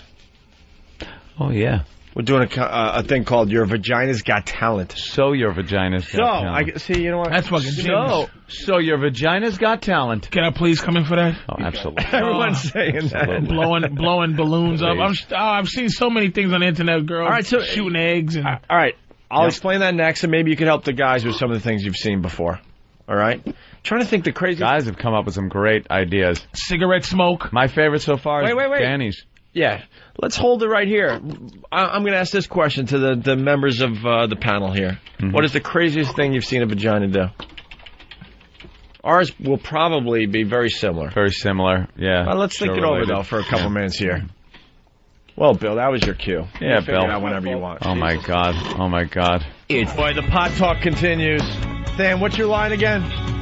Dan had a great line during the break about what we were discussing, bringing people back from the past and stuff. And showing them, like, cool stuff. And what would they most be amazed at? Yeah. I said the airplane. Patrice argued that it would be the computer.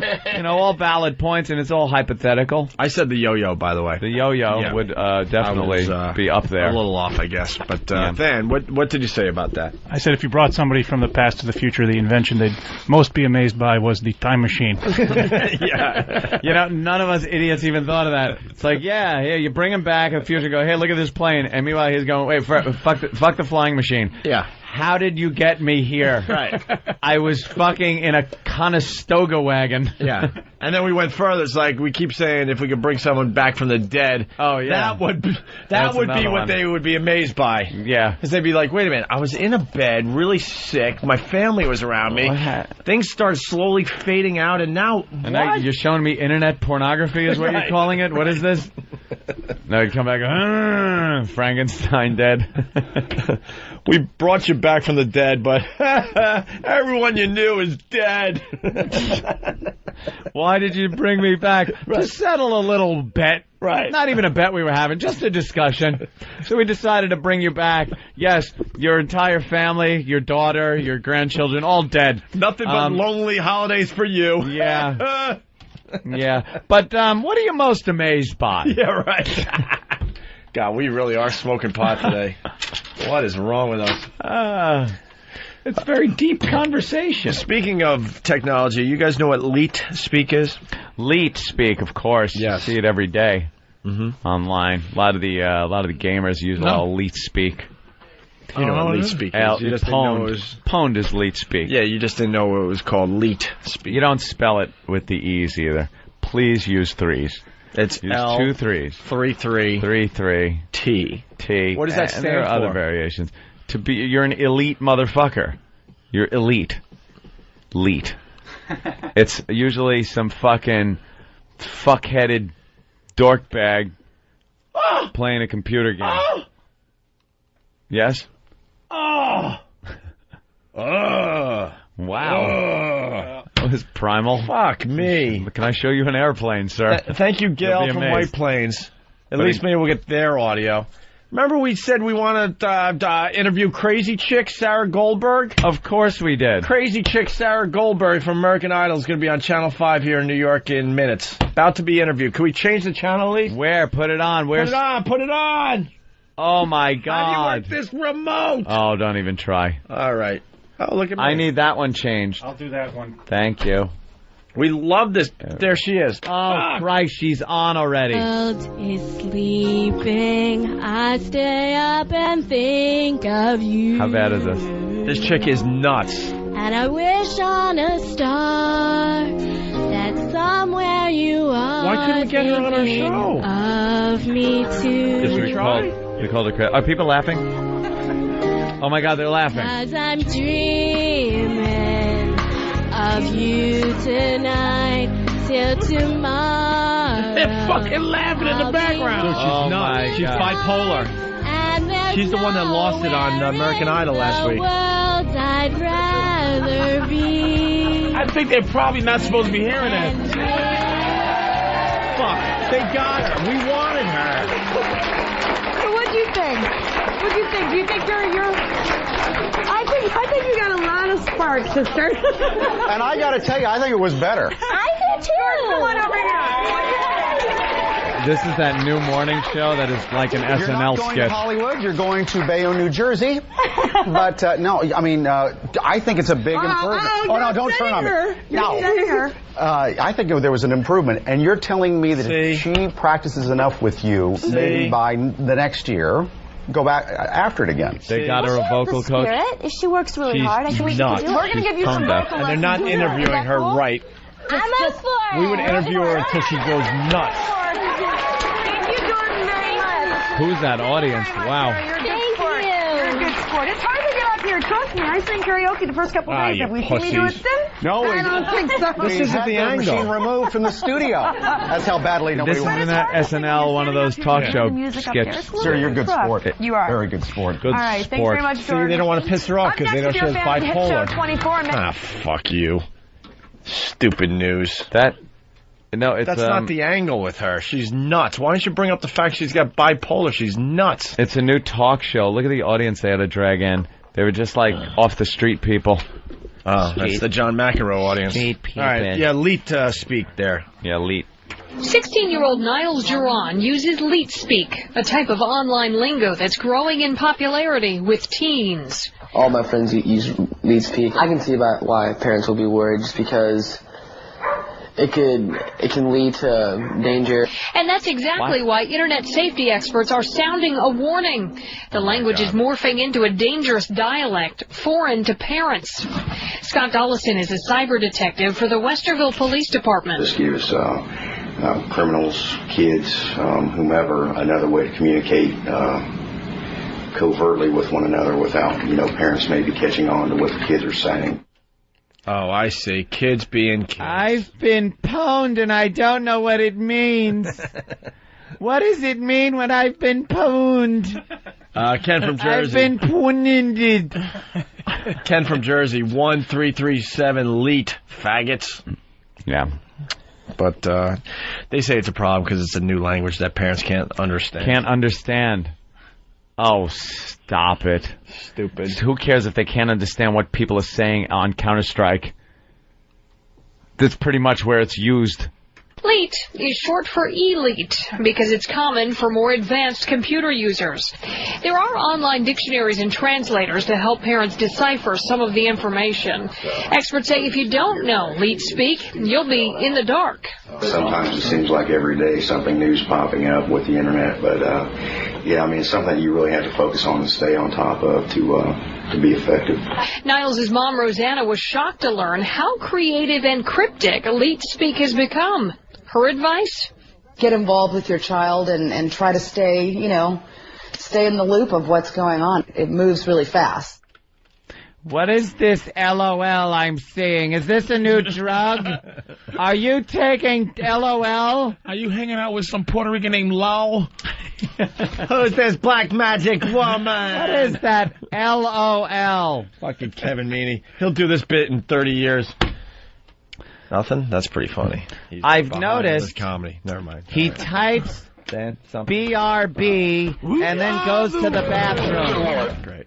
We are the children. Still doing the fucking bit. That's whatever. I seen that motherfucker get 10 standing ovations 10 years ago. He had new material for 1 year, and he's been doing the same bit since. God bless him, man. It got old after the first year, and that didn't stop him. All right. Snatches and squirrels. Okay. What do you want to do? Snatches? Because coming to the show, we got So Your Vagina's Got Talent. Let's say hi to Brad. Brad, what's the craziest thing you've seen a vagina do? Hey, what's up, boys? What's up, Patrice? Hey, man. How are you? I'm doing all right.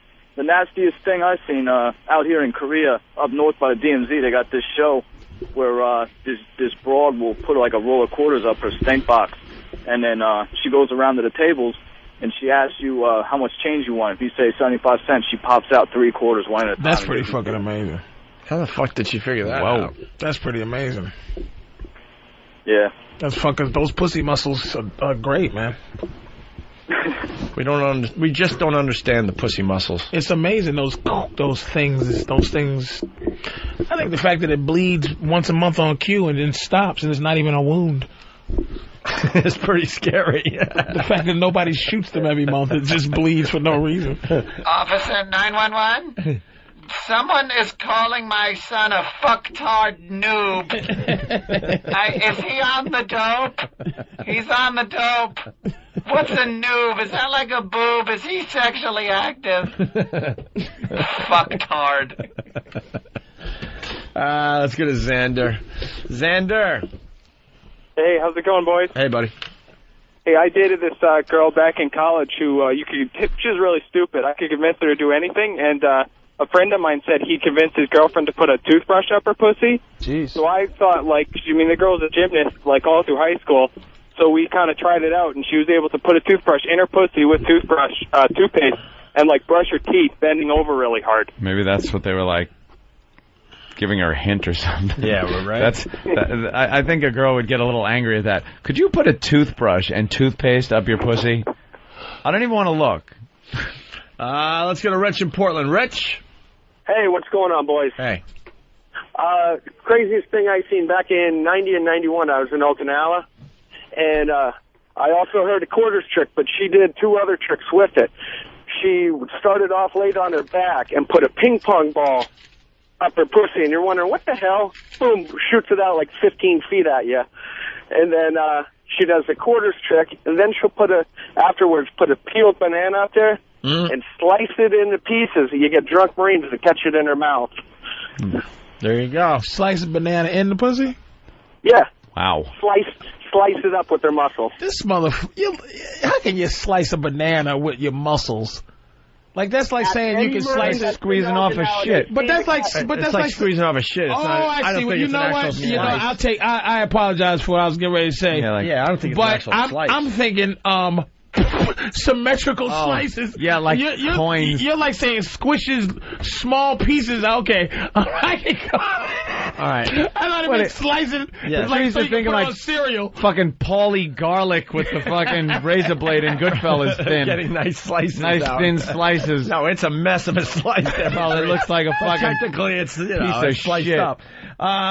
So the craziest thing we've seen a pussy do. I got 3. Go ahead. Yeah, well, I gotta go with one, the bottle rocket. The bottle rocket from a girl's shooting pussy. a bottle rocket out of a pussy. 4th of July, that's a terrific video. The cigarette smoking pussy. Saw that. It's complete with smoke rings. Terrific video. That was amazing. And then, the, cell phone. Cell phone, amazing. Cell phone Although up it the did pussy. not work. Although we couldn't get... We ought to try that again. You know why? Cell phones are better. Cell phones are smaller and better. Yeah. Maybe we can do that for, your vagina's got talent. Your vagina's got talent. Perhaps we can shove someone's cell phone up there, give it a call, and see if we get a signal inside a vagina. You forgot about the girl that threw eggs from her vagina. Right, that was amazing. That threw it at a blind guy. That was probably the most amazing thing we've seen a vagina do. She slung She launched vaginas, Patrice, from her egg. Back in the old days. I mean, she had to use her hips and stuff. On the old show, right? She had to use her hips and stuff, but she got it done. That's amazing. You said she launched vaginas. Oh, did I see? I told you. I'm a little out of about it. an eel? The eel. Seen it? You seen that one? Yeah, seen that. Yeah. So you said you have suggestions for the guys. Here's the deal. The guys behind the scenes are, what is the cash prize? We're going to put up some money. Oh, I don't We got a hua coming in, and they're all going to do things with her vagina. See, you would think that the girl had to do something. There were going to be a bunch of girls, and it was going to be a competition of what they could do with their vaginas, but that no. might be the next step. So your vagina's got talent. The guys have to figure out the best way to utilize the vagina that makes us go, wow, that's creative and talented. Oh, okay. Now, Danny's, which I liked the best, if he could figure this out, he's a genius. He wants to do some type of a Rube Goldberg thing where it's, one of those contraptions where a marble goes into a funnel, falls onto a little teeter-totter that hits the boot. The boot kicks the bowling ball. It goes down. And then... Like dominoes? Yeah, they hit some dominoes, which then hits a spoon. It flips it up. It does. And then, at the end, is a finger, which then goes into the vagina. That's the payoff. That's all After the payoff. all this contraption, this finger, like a rubber finger, will go bloop and stick right in her pussy. And if it all works, that would be magnificent. What a payoff. After all that, the payoff is just the payoff is, wait a minute. Is he coming in with the finger? There it is. Oh, he's got the finger. So he's got the last part of the puzzle. Or he's got the finger. He just got to work backwards now. How about backwards? A machine that runs on pussy power. Solve the world's energy problems. A girl that has powerful enough pussy muscles to shoot enough air out to turn a windmill, give enough energy to something to light a light bulb. Oh my God! If she could do it, though. See, we're working with one broad here. If you got a girl that could queef into a windmill that would generate electricity and light up a little light bulb, that would be fascinating. Huge. Vagina power. Dan's got a mic in front of him. What's up? Well, the one thought I had, because you had mentioned that using the sort of the Mentos and Diet Coke thing, that it would be kind of like a rocket. Yeah. I was thinking as long as we create some sort of device to make sure it does not go farther in her. With something with flaps, is to actually try to put her on a skateboard and try to propel her with the force. the thrust. If we could make that happen, that would be needed. This is a brainstorming session. I'm just throwing stuff out. I love it, but it ain't think. happening. I think any mixture that would propel her forward would explode her. I don't mean it would she doesn't break have those to shoot flaps. across the room if she goes at 1 mile an hour. I even mean like just moving her. I think the pressure that would need to come out of her vagina would be enough where the vaginal canal itself would expand and you'd get no power out of that. You'd blow her fucking pussy apart. Fair enough. How about... You see a pussy come apart like that? How about which pussy could make the best Long Island iced tea? There's only one pussy. It's only one pussy. This is one girl coming in. All the guys have to use one identical pussy, and their idea has to be the best. She makes... You bring in... You have a Long Island iced tea made by a reputable bartender pussy, and you put it next to her. Then you pour all the ingredients in her vagina. If she can mix them and it tastes exactly like a wonderful Long Island iced tea. Call it cunt tail. Cunt tail. Wow, that's a good one. All right. Any other ideas the guys are coming up with? Rocket propelled pussy. Wow. Great. Yeah, well, the one other, and again, this is just the broad strokes, is somehow putting a post in both orifices. Yeah. And then creating some sort of slingshot. Oh, interesting.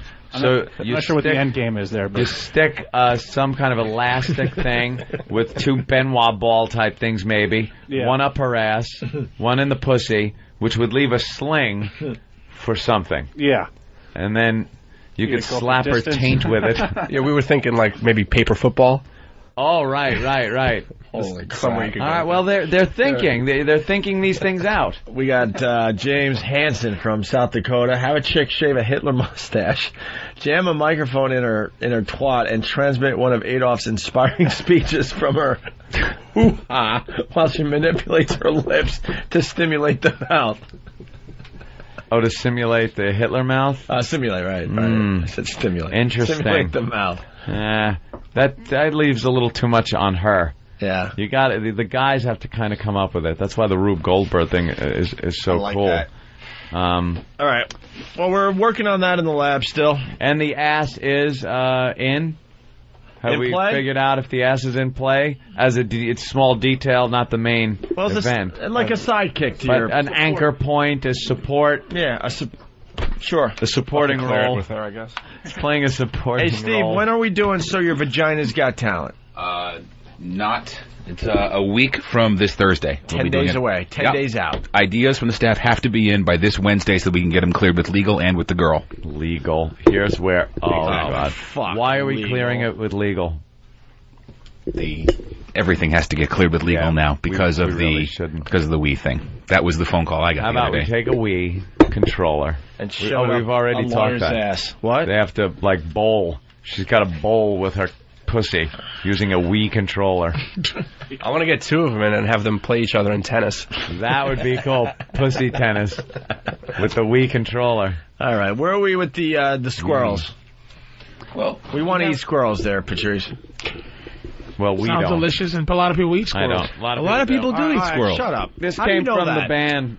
Because I used to do web junk, and they had a picture of a woman who, some shitty country place, redneck place where they redneck white trash cook squirrels like it ain't no problem. Here was the problem. In Jersey. Tastes like chicken. Somewhere in Jersey, people were warned to not eat squirrels because there was a toxic waste dump. Well, you can't eat Jersey squirrels. People in Jersey eat the squirrels. And there was a toxic waste dump, and people in that area were warned not to eat squirrels, which then made everybody say, people in Jersey are eating squirrels? Squirrel man. So we decided let's take advantage of that. We'll do what we did with the rats years ago on NEW. Have two cooks, chefs come in, prepare the squirrels, have people eat them, and see if they puke or if they like it. That's fine. To eat the squirrels, but I don't think that's an East Coast thing. So here's the problem. It'll be fucked up. We got legal, problems, though. Legal. Right. Again, there's no way to prove or disprove if a squirrel has rabies. Right. And a rat doesn't? At the time. We had feeder rats that were actually used for food, and that's how we got away with it last time. Nobody sells feeder squirrels. They don't sell feeder squirrels. They must be trapped or shot. Right. And no one sells restaurant-ready squirrels, we're finding, either. I can get rattlesnake, elk, caribou, buffalo, ostrich, alligator, turtle, anything but squirrel is not on the list at any of the restaurant supply places. I had ostrich recently. Did you? Did you like it? Tastes like chicken. Oh my, no. I hear it's beefier. Like the best steak you've ever had. No. Oh, yes. Really? Not gamey. Try it sometime. Gotta be gamey. Unbelievable. You motherfucker.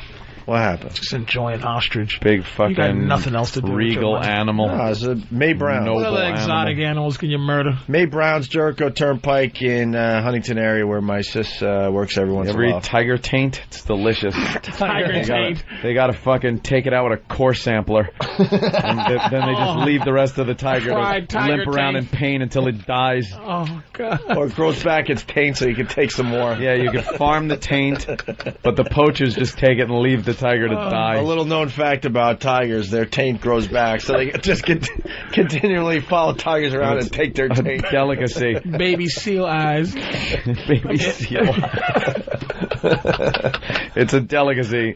Ask Opie, it tastes like steak. It tastes just like steak. Tiger taint. If it tastes like steak, why kill the fucking ostrich? Get a steak. It tastes better than steak. Does it? But you can't find a lot of ostriches around. Does this tiger taint have any zero trans fats? No trans fats. It's very lean. I don't think that this taint is clean. Could you check to see? They clean it after. Or they go, wait a minute, they go. And motherfucker goes, hold up, nigga, hold up. This is a lion taint, motherfucker. I know the difference between a tiger taint and a lion taint. Everyone knows lion taint's a lot tougher, a lot more gristle. Bill has eaten seal eyes, baby seal eyes. No, I haven't eaten it, but it is a delicacy. The Eskimos mash them up, and I think they add sugar. It's like ice cream. Everything's a delicacy to an Eskimo. Bill, shut up. I love Bill, but sometimes he's just crazy. Wait a minute. Eskimos take seal eyes. And of course. And then they mash them up into like a paste. Yes. And then add sugar and eat it like ice cream? Yes. Why wouldn't they just put sugar on the snow and eat that? Or render some whale blubber and then freeze that and add sugar? What is it about baby seal eyes or seal eyes that is a delicacy? High protein. And they need the protein, I guess. Yeah, but up the there in point the cold? is, it's a delicacy to the Eskimos. Yeah. And that's because there's no McDonald's around. They also think whale penises are a delicacy. Yep. They eat the whale cock, I think. I think they eat the whale cock. Bone and all. Love that whale cock. What? Just mark it and use it in a promo later. What can I say? All right, let's say hi to Ryan in Connecticut. Ryan, what's up? Ryan. What's happening, man? Hey, man. Hey, I just want to let you guys know that it's not that big a deal to eat a wild squirrel. Yeah. I myself actually have. And what does it taste like? The only thing is there's not that much meat on them. I mean, once you get them like kind of cleaning them up, there's not a hell of a lot of stuff there. Yeah, but why would you eat a squirrel? It sounds gross. Yeah, at first it was, but I think it was a long weekend. We were out at big race weekend. Wait, I don't care what you... Chester's Liver writes on the feedback, the best meat ever is hippo knees. They're phenomenal. Phenomenal. Hippo knees. And somebody else said they tried pigeon pussy, so... you need so many of them, though, you know what? to even get it's like caviar. Yeah, right. The price... Holy shit. It only tastes good with a delicious bit of couscous. Right. Couscous and pigeon pussy. Pussy. Fantastic. Here's the bit, and we're only going to do it for 5 minutes. Okay. We challenge you to come up with something more tastier than tiger taint. A more obscure and must be delicious delicacy that people from all over the globe, from certain parts of the globe would find delicious. Not just Eskimos. Yeah. Because, could be anywhere. Like, obviously, India would be where the tiger taint would be a delicacy. Of course. And Bengal. But, Bengal. Because of flight, though, we could get it over here, and it'll still be fresh. Well, some of it's got to be fresh. panda toes.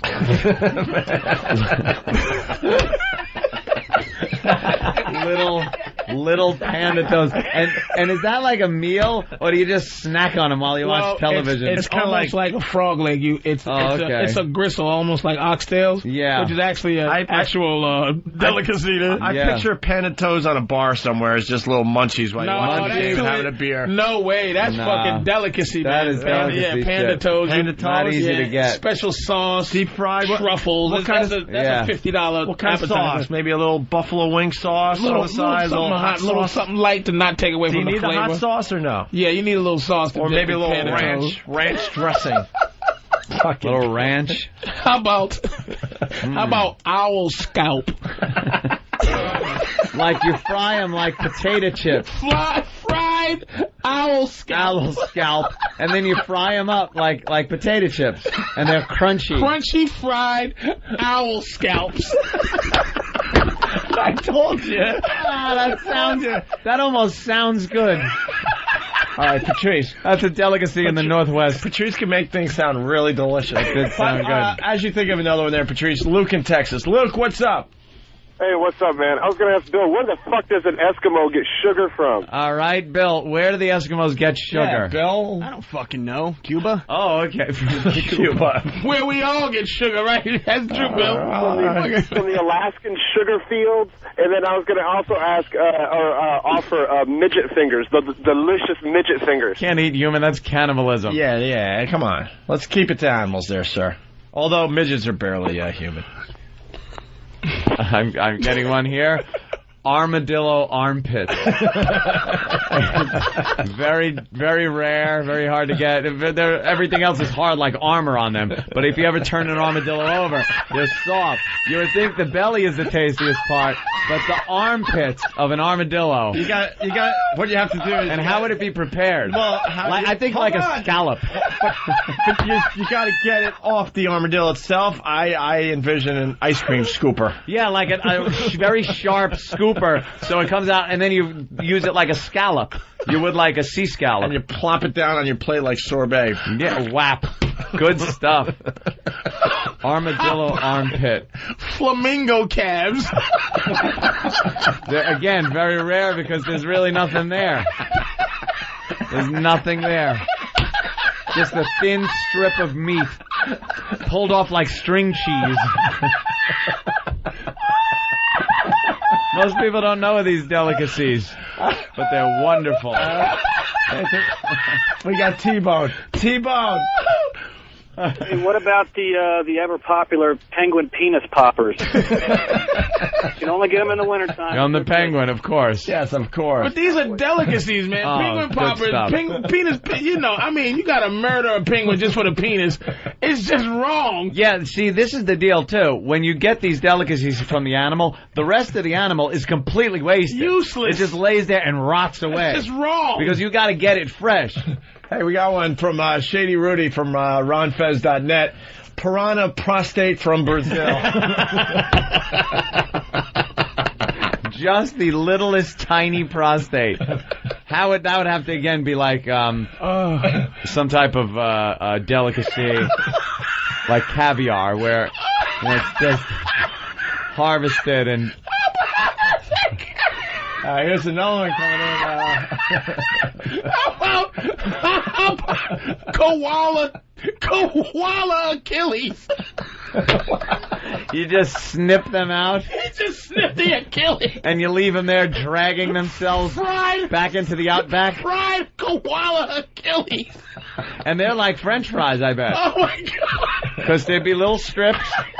And then the little koala would be dragging himself with just his front paws through the outback back into the bush because his legs don't work. And you eat one of the delicacies in like after you finish the hippo knees, you keep it and make it into like a bowl. So it's another delicacy like penguin penis poppers and hippo knees. We got one coming in from. We got one coming in from Snapman from whackbag.com. Simply Wolverine scrotum. Who's going to eat that? Cowbell but Bill. It's got to be a delicacy somewhere. Hey, Bill. Hey. What's up, man? What's going on, man? You got a delicacy? This kind of made me laugh. Wait a minute. What? Antelope cheeks. Just the cheeks. The rest of it stinks. Just a bunch of antelopes running around with a hole in their most tender part of it. Get them cheeks. Them tender cheeks. And you cook it just till it's not pink in like a little cutlet, very rare. It's served up very rare. What's even funny is a small animal's cheeks just like some fucking... Patrice, you're killing me. Oh, God, I'm sorry, dude. It's just making me laugh. This fucking obscure body parts of an animal. Oh, fuck. This is the pot show today. What do you got, Bill? My father-in-law took me out to a Thai restaurant a couple of weeks ago. And kidding around, he says, what are we going to have for dessert? Monkey balls? Who? So monkey balls. Oh, monkey balls. Right, so I'm laughing, and we get the dessert menu, and on there it says long ham. Long ham? What the fuck are long hams? He looks at me and goes, they're monkey balls. Get the fuck out of here. I'm not sure if he was yanking my crank, but there are only a couple things on the menu. One of them was long ham. He said they were monkey balls, and another one was sticky banana.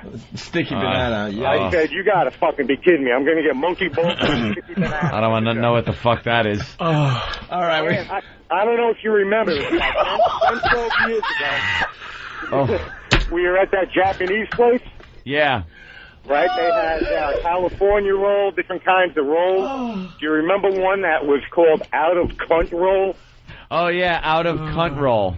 Yeah, it was on the menu. I'm sure it wasn't a real cunt, but I think it was lost in the translation. Here we go. Let's see. Somebody, people, this is so stupid, man. Underside of the Pelican's bill. Oh, my God. You can't eat it, but it's a perfect serving dish for monkey palms. You gotta slice the monkey palm off and serve it in a deep-fried pelican bill. That must be white. That's gotta be white meat. Yeah. How about hamster lips? They're so tiny. Just sauteed hamster lips. You gotta collect a lot of them. Here's one coming in from someone's cell phone. Simply stuffed whale blowhole. Wait a minute, that's fucked up. This is a fucked up thing. You gotta kill the animal and just take that specific... Just take the one thing. So throw the rest out. You're out with the hunting. trash. You catch this giant, majestic beast, and you cut his blowhole out. Blowhole out with a special blowhole carving tool. And there's probably a place where the blowhole ends, so his entire blowhole system is fucked. Well, here's another one. Oh, my God. Elephant eyelids. Motherfucker can't blink. We gotta hunt him down. Yeah, the best part of this bit is the animal continues to live somehow. Without his eyelids. He cannot blink. Because they are a delicacy for the Eskimos. Oh, my God. Cheetah heels. Cheetah heels. And that's a fucked up. You take what's important to the animal. Right. Peanut butter and jellyfish sandwich. That's Bill from Pittsburgh. Oh, my God. Wow. Cheetah heels. You catch it and take his fucking heels. Oh, my God. That's not right. Wow. God damn, that is just horrible. Cheetah heel. I wish there was endless parts of the body. All right, Bill. Thank you, sir. All right, guys. All right, cowbell Bill, everyone. Kangaroo hips. It's like eating ribs. Just delicious kangaroo hips. There's shit. a couple manatee tail jerky. You gotta make jerky out of it. Out of something. Yeah. Elephant bottom lip stew. Bottom lips. Just his bottom lip. Oh, goddamn. What was the one you just read, Opie? What he said? Elephant eyelids. Oh, the eyelids. Yeah. Oh shit! No, cheetah heels. Cheetah heels. Gorilla biceps. Oh, you That's kick to the uterus from Michigan. Oh, god damn. Gorilla biceps. Kangaroo pouches. Or pecs. You can either eat the pecs, gorilla pecs, monkey pecs. I got it. Kangaroo pouch salad. They make the salad in there, and then you get to eat the kangaroo pouch when you're done. From around it, yeah. Oh, shit. Holy shit. God damn. Oh my god. That's some funny shit. Cheetah heels. He needs his heels, but the fact that he runs so much, they're really delicious. Breast of beagle. They're so tender. Beagle breast. Breast of beagle. Oh. Hey, did we blew up the phones, didn't we? Yeah. Fuck me. Oh man. We got to get another phone system. It's happening too much. Left more penguin flipper stew. Just the left.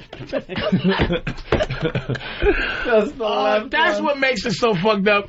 Is like whale blowhole stew or whatever to cut out his blowhole just so we eat it. That's how fucked up we are. Right now we only have instant feedback. We blew up the phones. More people are listening to the show. We're blowing up the phones more and more lately. To cut out the blow, you cut out the fucking blowhole just for your sandwich. Oh, we're hilarious, man, with that shit. I think we blew out the instant feedback, too. That's not updating either. Pate of hummingbird esophagus. Hummingbird pate! Like their little esophagus. You pull it out and it can't be any more than like fucking angel hair pasta. Yet you're gonna make a fucking pate out of it. Hummingbird pate!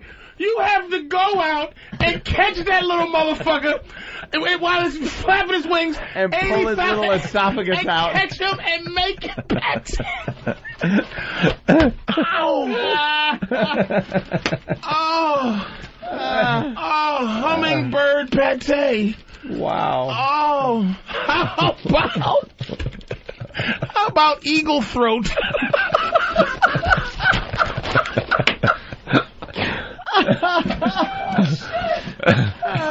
Actually, eagle wingtips. Right at the part where they start bleeding. Oh, just so they can't fly no more.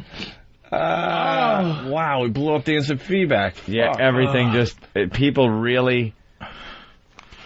But now the... cheetah heels just hit me, man. Cheetah heels. Sauteed little kitten noses. Oh, kitten noses? That little leathery nose.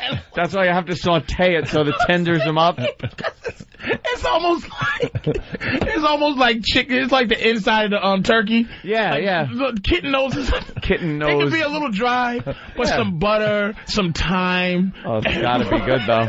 It's gotta be tender. Oh, no salt, dry right out. Kitten noses. How about anaconda sphincters?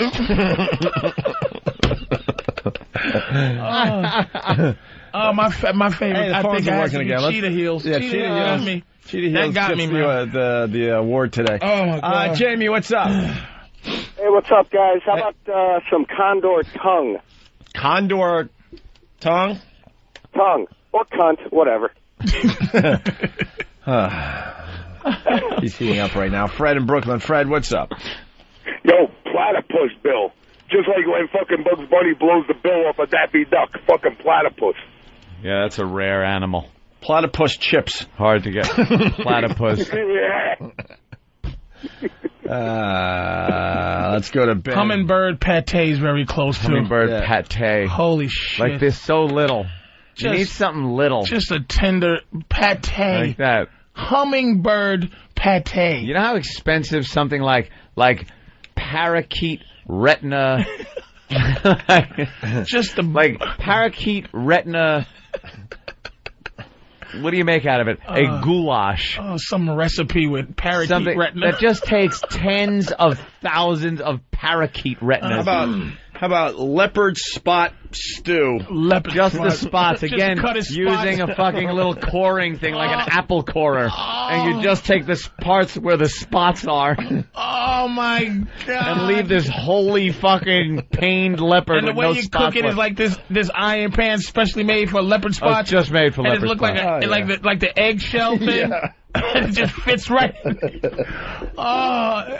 Glazed leopard spots. Let's go to Ben in New York. Ben, what's up? Oh, fuck me. Polar bear pituitary. You gotta just get to the base of the brain and carve that out and leave his bloody white carcass on a fucking ice shelf. God damn it. How about those little stems that hold the eyes on a hermit crab? You know, just those little stems, and you gotta clip them off. Clip the eye off, and then clip the stem, and the thing has got to be, what, a 1/16 of an inch long, and you collect up thousands of them. And you dip them in a little honey. And then, no, you make something like a wheatina out of it. Hermit crab eye stem wheatina. Just the little things that hold the eyeball on. The shit they use to look up? Yeah, that it kind of moves around and shit. Oh, my God. Oh. How about bat knuckles?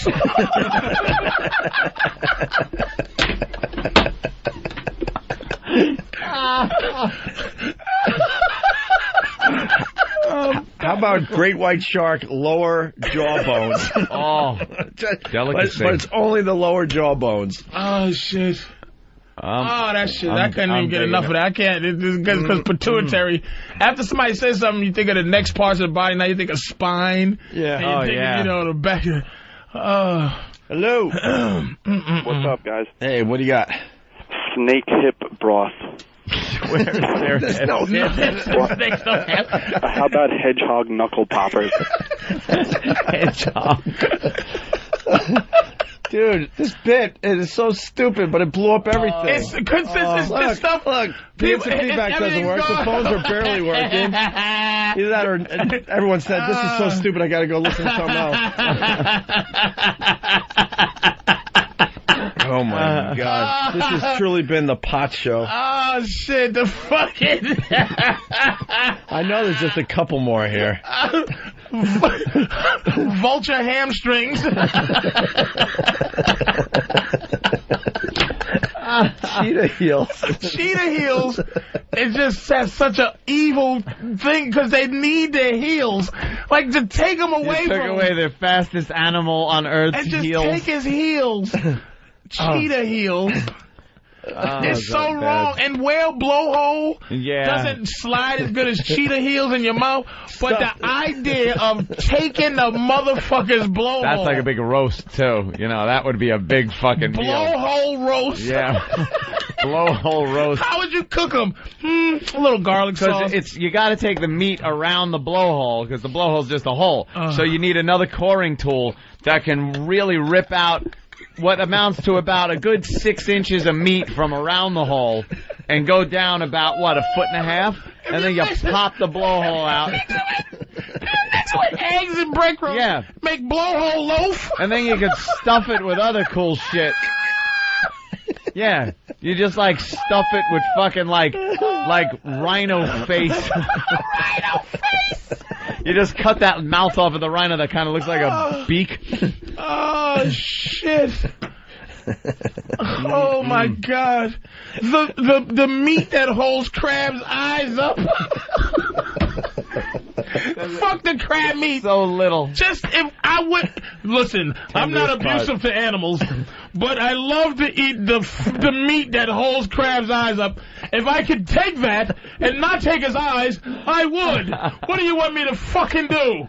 How about giraffe neck gyro? Oh, because you can carve it down like a gyro. Because to take what an animal needs is so... That's why cheetah heels are so fucked up. To take his heels. Oh, giraffe shins. Hitman, I think, has a delicacy here. Chimpanzee voice box burgers. You removed their ability to make sound, chop it up into a chopped meat, and make burgers out of them. They're tender. They taste like beef. Dolphin larynx, fucking porpoise throat.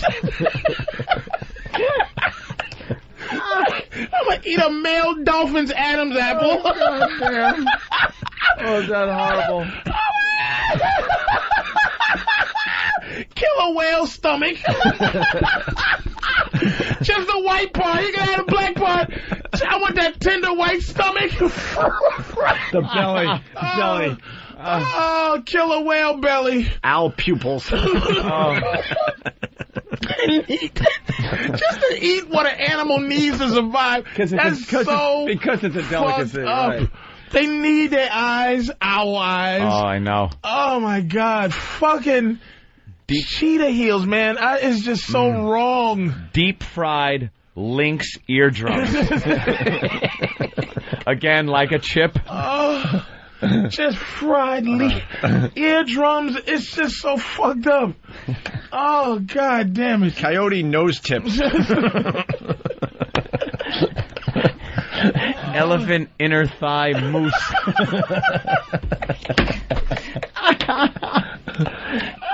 You really got to whip that for a while to get it to really stand up. Elephant saggy ass chili. Oh, God. That's good. Oh, fuck me, man. All right. 105. What is that? What happened? Oh, I was just looking at 105. What is that at?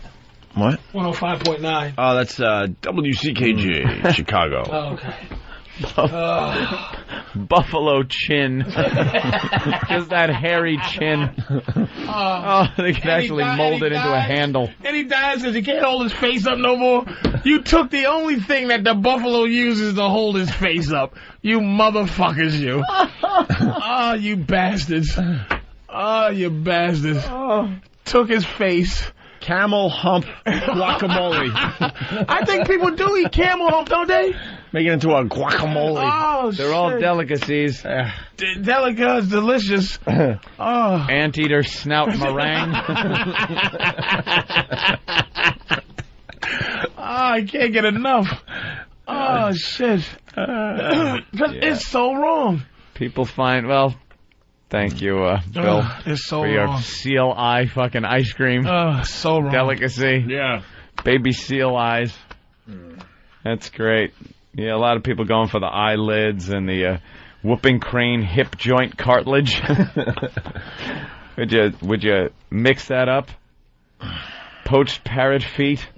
Poached. Now you got to get in. Yeah, now you got to try to see how you're cooking them because parrot feet alone might not be good. Because that sounds like a delicacy. Anything fried doesn't. Yeah, fried is just that makes everything. But hummingbird pate, you figure you go.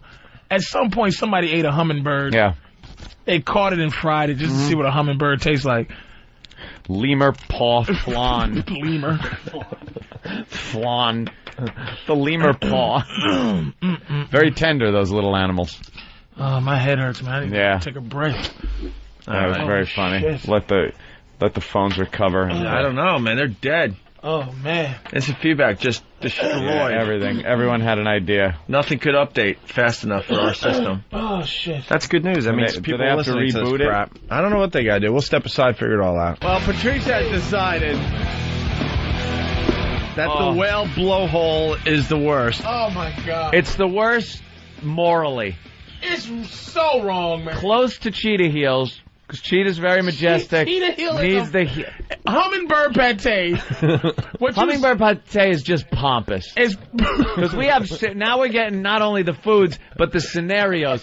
See, we figured the hummingbird is really cool to look at. Right. Just hovers there. But then to break that little guy open, use his guts as pate, and then sit there with that pompous little buttered knife. It's a small, ugly one that's bent funny. So and it has scoop that just that all fucking of it. hummingbird pate out, and then a little piece of Melba toast, and you took a bite, and you got a little in your cheek, and you're spreading the rest on, and you're telling your guests like, "This is fabulous, fabulous hummingbird." Who has what part of the nation has best hummingbird? It's the Northeast because I've had some down south, and It's not as good as it. Try some. I defy you not to have some more. So Cliff, you would say that Northeast hummingbird is always the best. Really? Fabulous. I heard that Midwest hummingbird was delicious, Cliff. I've never tried it, but I'm just reading in Bon Appetit magazine that the hummingbird pate from the Northeast is. Let me have a little more. I'll just use my pompous little butter knife and put it on my Melba toast. On Melba toast. Get into the blow. The worst. Well, the worst. It's other than I was saying. Patrice has figured it would take. It's only 20 pounds. It's about 20 pounds. You would have to, if you cut the entire blowhole out. Down to the core. Now the whale has no mechanism to stop from drowning. Right. The blowhole seals up when he goes down. You don't kill him. You just take his blowhole. And now I figure a real good piece of blowhole would be 30 pounds. Big 30-pound piece of blowhole. Right. So now the fucker has to stay on top of the water. So animals go, why is this something going on with this fucking sperm whale? This nigga ain't came down to breathe in hours. You know what? I think the motherfucker ain't got no blowhole. Because if he went down, it would be like, picture an open manhole cover and water just pouring into it. And like you said, on a rainy day, it just drowns. The blowhole closes his blowhole when he goes down underwater. Whales hold their breath. That's what? That's like cutting your entire nose off. And then, yeah. You have to carve it all out. Because it's not something. I hear what you're saying, but then the well fills up with water. You carve everything out and jump in a pool. And then goes into that death spin and it's going to the bottom of the ocean. And then we pictured him a little flapping around at first, but then he'd die. He'd drown pretty quick. And then that slow sink to the bottom where he hits nose first, and then the silt comes up, and he slowly goes over and just rolls there. And he bounces a couple of times. Because he's all full of water because it came in his blowhole. And then somewhere in France is some tourist just going like, oh, all right, Henri, this is the most fabulous blowhole I've ever taken. What type of sauce is on this? Because I've had blowhole before, but let me another forkful. And different whale blowhole. What do you think is more delicious? Do you think killer whale blowhole is a lot more delicious than sperm whale? I've had the killer whale, the sperm whale blowhole, the very rare blue whale blowhole. It's got a consistency that's a lot like filet mignon. Baby blowhole or the adult? If you could get baby blowhole, I would pay through the nose. I'd pay top dollar. I'd pay top dollar for baby blowhole. He's just carving. It would come in a big pompous presentation, maybe even with some type of a little garnish that looks like a smiling whale. Like the whale would be happy that he had his blowhole taken out like a core sample. And you're just cutting away. Oh my God! Making it into a lava cake. What did you order? You got the cheetah heel. You know what, let me try some of your cheetah heel. You've got to try this blowhole. But you wouldn't. It's a 30-pound piece of meat. Let's imagine how big a whale is to cut his blowhole off. It would have to be, it's a delicacy. It's almost like killing an entire animal. Mostly. Yeah. So you got to cut it up into steak or cut it up into, because people are thinking the whole. It's a special at the restaurant. You're taking the entire mechanism. You're taking a lot of meat from around it, and then the flaps that he uses to close off the water's got to be like the blowhole closing muscle. That's the blowhole cutlet, because it's a little thin, so you use it like a cutlet. You can bread it. However it is, so wrong. It's delicious. And what you say, Opie? And this sounds all fucked up, but that's what we do. Oh, this happens. We just do it to cows. You take that machine with a bolt and just plonk right in the head, and then hack them up with the same shit you use to fucking make a chair in woodshop. The bandsaw. There's a leg. Another leg. Yeah, we're laughing, but of course this goes on. Yeah, we with do the that. Baby seals and the furs and all that shit. We just took it to the next level because we're smoking pot today. I got to throw something in though. What happened? Are people still clubbing baby seals? Yeah, is that still happening? Yeah. I mean, I understand Eskimos do it. They're kind of allowed. Like Eskimos and Indians have this thing. They're allowed to do whatever the fuck they want because we feel guilty. Yeah, but we can't do that. I don't think there's like Are there Nordic people walking around clubbing seals? Is there a more economical way? It's getting harder. I guarantee you can find a place they're still doing it. I googled that. There's a reason why somewhere you don't deep in shoot Russia them. they're why still not doing shoot them? that. But it's something. I think it's just economics. No, it's something goes on where there's a I forgot. I just googled it and I forgot. It's why they You don't get that enjoyable scream from the mother. It's horrible, dude. That haunted me for a long time. These videos are awful. But I think there's a reason they don't shoot them. What kind of guy can do that and then go home and go, home from work, honey?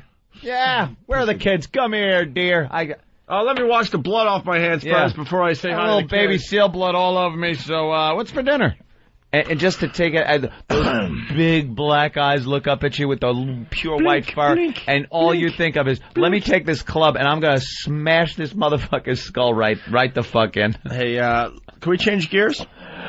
We got Tyra Banks, and we got video games. Tyra Bank butt roast. We get a lot more these days. No kidding. Yeah, she's wearing that same bathing suit that she looked fat in on Thursday's show. She went to a personal fucking trainer, got a new, smaller fucking bed. Don't make me think. Don't make anyone try to think it's the same suit. It's a the picture was taken at a weird angle. Someone got a picture of her with a big fat ass. In an awful bathing suit. In a horrible grandma bathing suit. So she got her body back in shape, got a smaller bathing suit. She's going to do a whole thing on Thursday's show. But we got Tyra confronting a World of Warcraft addict. All right. World of Warcraft, one of these she's never even heard of it in her massive life. multiplayer. Yeah, online role-playing game. She's never heard of it. She's fucking a model. What does she know? But an addict. And she's confronting this person? Yeah. All right. So... I know Ben Stein's son was an addict, and Ben Stein actually sent his son to a rehab center. For what? For EverQuest. EverQuest, okay. Because he was going downstairs in the middle of the night, and he'd see his son playing EverQuest, and he would tell him, you can't play that game anymore, and the kid lost his fucking mind, freaked out on him. So he put him in rehab. So now Tyra is going to be taking on somebody. This is Autumn, and she is seriously ready to walk out on her fiancé, Sean, because she has had it. He has been seduced by a new love, but it's not. But she hasn't had it, or she would have walked out. Seduced by a new love. A lot of chicks get really fucking pissed at this shit. All really pissed. A lot of relationships have ended over these types of games. They're crack games. They're the games that they have no end. So what? What is her other option for him? Fucking bitch. What are you really? I'm gonna stop. Okay, I'll stop, sweetie. What's the option? What are we doing? Just stop. Okay, fuck off. I'll give you 10 reasons why I'm gonna clown. He has been seduced by a new love, but it's not another woman. The happy home of Autumn, Sean, and their baby daughter was recently interrupted by an intruder. What was it? I'm so tired and fed up with this game World of Warcraft. Sean is addicted to World of Warcraft, a very popular video game. He spends every waking moment in front of the screen, leaving Autumn feeling like a single parent. Sean's addiction has gotten so bad, he will even ignore his crying baby girl right behind him. Oh. Tyra, will you please teach me how to show Sean some tough love? Oh, boy, here it comes. Tough love. I want to know the answer. First of all, more tough get rid of the computer. You must get rid of the computer. If you need it for email, that's one thing, but make sure all the games are removed from the computer and blah, blah, blah, blah, blah, blah, blah. I'd ignore that fucking screaming piece of shit behind me, too. I'm sure the kid was fine. Sound like a whistle. Let's see what happens here. Give me some examples of when he's choosing the game over you. I have 2 examples that really stick out. On his birthday in June, we were supposed to go to a birthday dinner, and he kept telling me 5 more minutes, and it turned into hours, and we ended up missing his birthday dinner. And also... You know what, though? He had a great birthday. Yeah, that was what he wanted to do. You, listen to this. It's his fucking birthday. So what's Let the him problem? do what he wants. Yep. He had a great birthday. Enough. Sounds like he did exactly what he wanted on his birthday. Shit. That's hilarious. Women always... 5 more minutes, and it turned into hours, and we ended up missing his birthday dinner. Great. And also when I was in labor with our daughter, it took a while, so he went home to take a shower, and he ended up getting on the computer and playing for about 3 hours, and then came back to the hospital before I gave birth. All right, before you gave birth. Supposed to sit there and listen to you fucking yell? Oh. Yeah, I don't have a uterus. You breathe. This is between you and God. I'm going to be gone. Just do this. I did my job. I pumped you full of hot lead, bitch. Yeah. Here's a bucket of ice chips. I'll be back in 3 hours. I have an epic weapon to get. Computer and playing for about 3 hours, and then came back to the hospital. 3 hours goes by in 2 seconds. He left you to go play the game while you were in labor? Yeah. That, Dr. Gary. You know, I think that's pretty intense. Oh, by the way, Dr. Gary. Dr. Gary, please. From the Danny Bonaducci show. Help us, Dr. Gary. This is his new gig, helping out Tyra. What are they going to do for this guy? I don't know. They got a solution? Well, we got to leave. So. I need a solution. Oh, all right. Was there anything major that happened that would have sent him to the couch other than this computer thing? Yeah. A huge fight that you guys had? Yeah, just to set it up. Obviously, he's now sleeping on the couch. On the couch? Yeah. About something else, any of that? Not a huge fight. I think this is kind of bad, but I gained a little bit of weight after I had our daughter, and that's what... Shame on you. Goddamn rich cunt. That's what it is. I mean, I'm not... You got fat. I got to go online. I'm not sexy anymore, but I want you to continuously treat me the way you was before I tricked you into marrying me. That when I used to look good, and now I look like a fucking piece of garbage. I look like a blowhole, and you're supposed to treat me the same way when I was faking it until I got you to marry me, and now I tricked you, you fucking dick. You think I'm gonna fall for the banana in the tailpipe? And he did. Not a huge fight. I think this is kind of bad, but I gained a little bit of weight after having... Oh, no. And that fucking phony Tyra didn't go, all right, sweetie, you fucked my whole show up. You became a fat bitch? Yeah, let's make believe it's about the video game. Oh, no. Not a huge fight. I think this is kind of bad, but I gained a little bit of weight after having...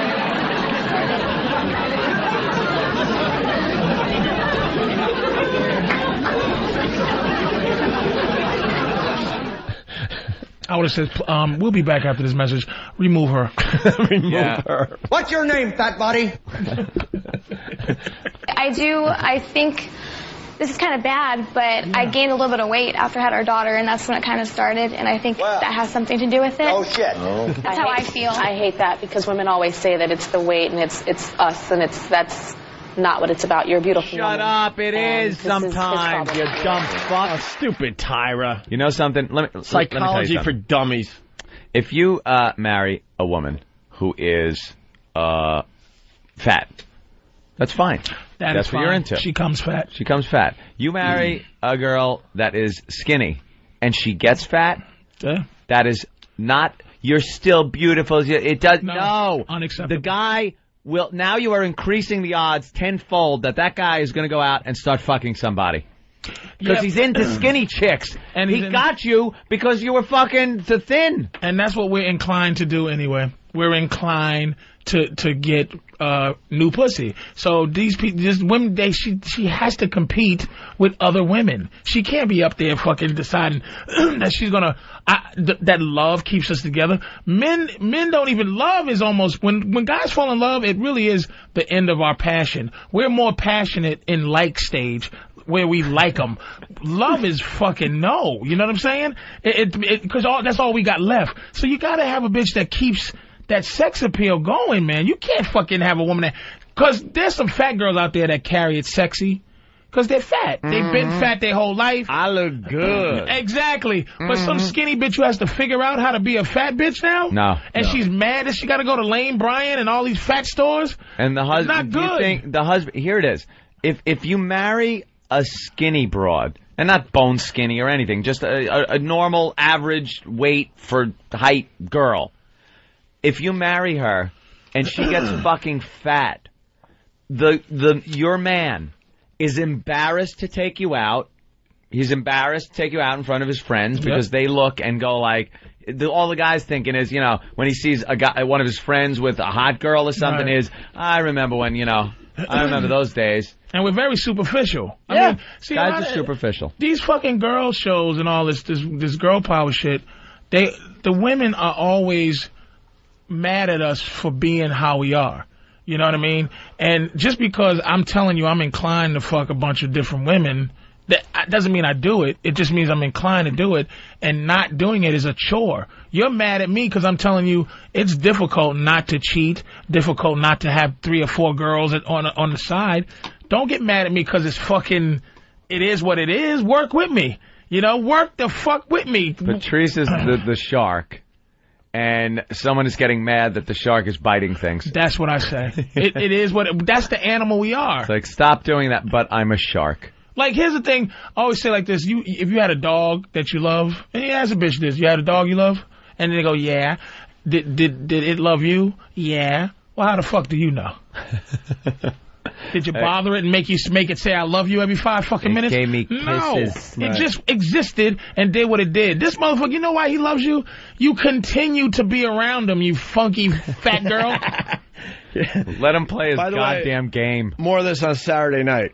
Oh, yeah. Black Phillip, by the way. Patrice is doing a show Saturday night. Great relationship advice. Little ditty before we, Black Phillip, we're going to talk just a little bit, is why your woman loves you. Why scientifically we will never love at the same time is because your girl loves you because you're handsome, charming, funny, smart, right? And she'll say that. That's why I love you. And then she goes, do you love me? You go, no. Why? Why should I love you? Because I'm charming. Holy fuck. You're not charming. I'm charming. So holy shit, Patrice. if that's what you needed to love me, then that's what I'm gonna need to love you. So I have to make you charming before I can love you, bitch. Why wouldn't that run as a promo for his show all fucking week? No kidding. Holy shit. Well, it's going to starting today. Wow. All right, let's see what happens with Tyra and the guy that's addicted to World of Warcraft. Why do you think you play so much? I started playing because I was pretty scared of my daughter. I didn't want to get too attached for the SIDS reasons and SIDS reasons? Like sudden death syndrome? Yeah, that kind of got dangled over my head quite a bit. Have you had experiences with SIDS? No, I just heard a lot about it before. Okay. Dr. Gary, do you buy the whole SIDS scare? No. Me either. I mean, that doesn't quite feel right. I mean, I think scare is the right thing. Mm-hmm. I really do, Sean. I think that, you know, I know that you told our producers that you started playing this game when Autumn was 6 months pregnant of the baby. And in my mind, I think that what you were scared of is actually having to show up and become a father and at some point become a husband. You know what I would have said to that guy? Nope. What do you know? You don't like girls. Yeah, faggot. That's pretty fucking funny, too. You know what the truth is? You could do all the psycho babble you want. When you start playing one of those games for a period of time, sometimes a very long time, sometimes a short time, it has nothing to do with your relationship. It has nothing. You get completely involved and immersed in a fun game. It's a human being enjoying himself, having fun playing a game. Sometimes it doesn't last long. Sometimes it lasts for fucking years. Keith the Cop was into that game for fucking a couple of years. I was into EverQuest for a few years. You just played it because it was very entertaining, very immersive, and a fun fucking game. How much did you sell your character for? I didn't. I still have it. I still have the character. What are you up to? You have some like amazing level things? 65. Is that good? I haven't played it in so long. I don't think it is anymore. If I logged on right now, it would take me fucking probably 2 weeks to even figure out how to play it again. I couldn't go in a group because I'd be like the asshole that got everyone killed because I don't know what the fuck they're doing anymore. Character. Like the weapon that I had when I stopped playing is probably like a piece of shit now. And the hit points that I have in my armor and stuff like that is probably like tinfoil now. Yeah. So, but I did the other day. You still could sell if it's still the same concept. You could somebody would buy your character for top dollar, right? I've had that character for fucking 7 years. I'm gonna keep it. Let it go, dude. No. As a matter of fact, I just bought the whole fucking box set so I could reload it onto my new computer and maybe check it out again. But. I don't know. Maybe not. Let's see how Tyra handles this problem in the end. Yeah. Here's the solution. Because it's easier said than done. He says he wants to stop, so this is a shredder. And not just a shredder that shreds paper. This shredder shreds CDs, DVDs, and video games. And all of them that ever exist in the world. Doing some shredding of your favorite game. Before we do that, what does this mean to you? That is what is ruining our relationship. That's what's ruining our family. How about you shred a fucking roast? Thank you, you bitch. Shred the Twinkies and every other fucking donut you're shoving down your gullet. Put her loose skin in that same shredder right behind that fucking EverQuest. Shred the baby. How about you shred some lettuce? Jesus Christ. Shred the fucking game and that'll save the marriage. Ours, man. Selfishness. Dude, you know what I would do? Her mouth is a shredder for fucking food. How dare you trivialize what's making me happy, you fucking bitch. You know what I would do if that happened to me? I would you take the goon hand, bring her home. Goon hander right to the fridge and start throwing stuff out. My girl's like, you gonna play that? You coming to bed? You didn't know. I'm gonna do what I fucking want. Now, you're in your 30s, bitch. Are you gonna pout because I'm doing what I fucking want? You cursing me out? She got a key to my place. I really want credit. Every time she opens her mouth, bitch, you got a key to my home. Go fuck yourself. Oh, wow. Out of your mind? You realize you're pretty much the only person that can live like that. If you want to play a game, you play the fucking game. It sounds logical, Patrice, it's so easy. Jesus. Dude, look, look, man, fuck it. It's so easy to do. It's all you got to do. You remember that game? Remember that game? Remember that movie, War Games? Oh, yeah. That great line that you just live by is like the computer's trying to figure out how to play fucking tic-tac-toe. And it just goes, interesting game, Mr. Rockin', or whatever. Yeah. And it's like, the only winning move is not to play. Not to play. Don't play. Just be like, look. It is what it fucking is. Mm-hmm. My girl, this guy was in the audience in Providence. He goes, dude, one of the guys from Full Blown A's, and he's like, I thought you said you was engaged. I said, no, motherfucker. I said, my girlfriend's engaged. I said, I'm not holding her back from how she feels about me, because she's always going to be elevated in her emotion. So I said, it's fine. You can get engaged to me. I'm not engaged to you. Fuck is wrong with you? I can't wait for Saturday. Holy shit. I can't wait for Saturday. I love it. It is as if he landed in a flying saucer, stepped out, and is spewing advice from another planet. Brilliant. I love it. But is it true? Have you ever met a woman as talented as a human being as you are? Let me think. She's sitting there sucking up your charm with the idea that she's going to give you some pussy in the end. So you're sitting there being this wonderful entity, and she's making a choice on whether you're great or not, and then that's based on you loving her? No! She loves you! She don't think there's part of her that is better than you? Might be, but she don't have to show it. She doesn't have to show it to get dick. She has to... okay. I see where you're going. Let's say hi to Mike in Arizona. Right. He's got an update on your character. Mike? Hey, what's up? Hey. Hi. Hey, Ant, your character's gimp. They raised the level cap to 75. Yeah. You're gonna have to you're gonna have to grind out 10 levels. No, I know. I know. How long does it take to get 10 levels? You think? 10 now? It takes a fucking long. It's fucking hellacious. And not only that, you have Epic 2.0s now. I know. I only got the first Epic weapon, and that's a piece of shit now. And all my fucking I have a everything 73 I got Ranger. I have a 73 Ranger, and I'm ready to kill myself. I can't stand fucking leveling anymore. You know what? I have one more thing to add. The only way to, it's kind of if you can't beat him, join him kind of thing.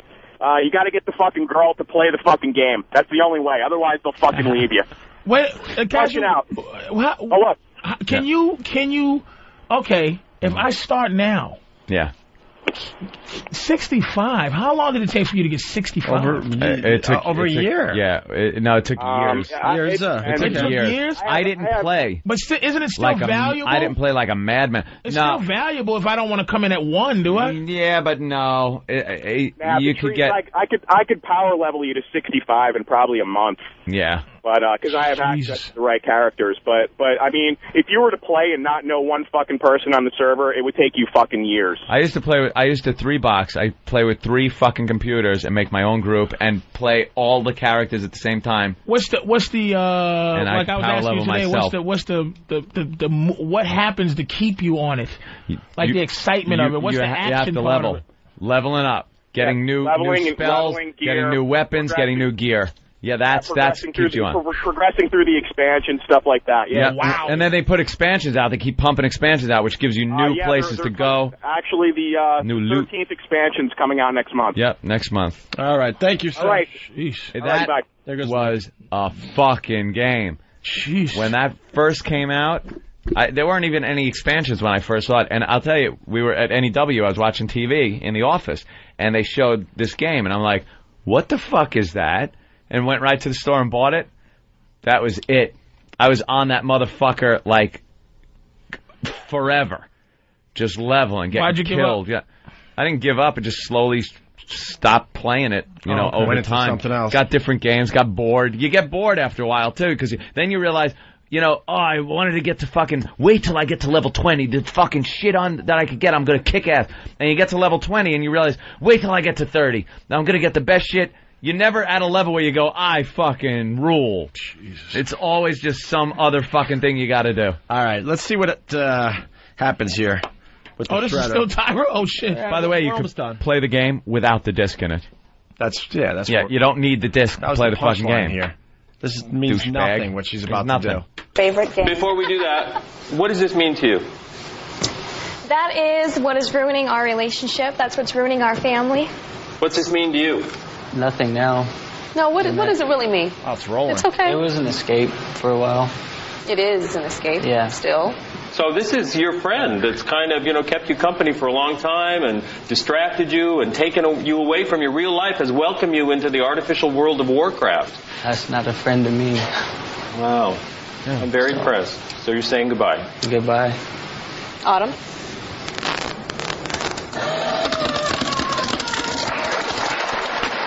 Yeah, applaud. His character's still up on the fucking server. How about you give away all your shit and then delete your character? That's a ballsy move. She has no clue. This guy can just log on anytime he wants. Fuck it. And not lose anything. Oh, she just Patrice, would you shred your EverQuest game? No. No. Come on, Tyra. If you care about a relationship, shh. I'm playing EverQuest. Fuck out of here with that drama. The guy deserves it, though. Yes, he does. Why? He should turn around and say, look, I'm shredding this. Well, guess what? I want you to lose weight. Yeah, he pussied out on that. He pussied out all the way. All you gotta do is just try to logic your way through. So, quid pro quo. Lose weight. And then it's always like, the women love when that idea that they want truth, but they just want a good lie. And it's like, well, what do you feel about her gaining weight, sir? Well, it makes me sick. Oh my God! I try to bend her legs back, and this bitch is huffing and puffing. You know what? The audience would rip him apart. Tyra would rip him apart. The wife would start crying, but that would be the honest answer. Yeah. It would be, what do you think about all the weight she's gained? Oh, it fucking makes me sick. I'm completely unattracted to this woman. And then what? Well, I'm being honest. She doesn't sound that attractive to begin with. No. So it's like now she looks like Bluto from Popeye, and it's like, do you want me to get rid of the only thing that makes me happy? You fat fuck. Do I tell you to put down that ham? He should croissant. He should get a food shredder and just fucking shred her sandwiches. But that's what a woman would do. But see, a woman, you gotta let them you just gotta let them ride out, and you always have to be threatening them, not physically and not literally, but in your actions, threatening to get some side pussy. Like da-da-da. No, eat, sweetie. Enjoy that bacon and bread wrap, and I love you no matter what. All right. Line of the day. Patrice, what do you know about BowDogFight.com? I don't know. I know that they're fighting on Bowdog now. They do the MMAs. No one ever gets it. Mixed martial arts on Bowdog. Yeah, there you go. BowDogFight.com. I know that because poker no longer exists on online anymore. It certainly does. There's a place. Well, illegalpoker.com. No.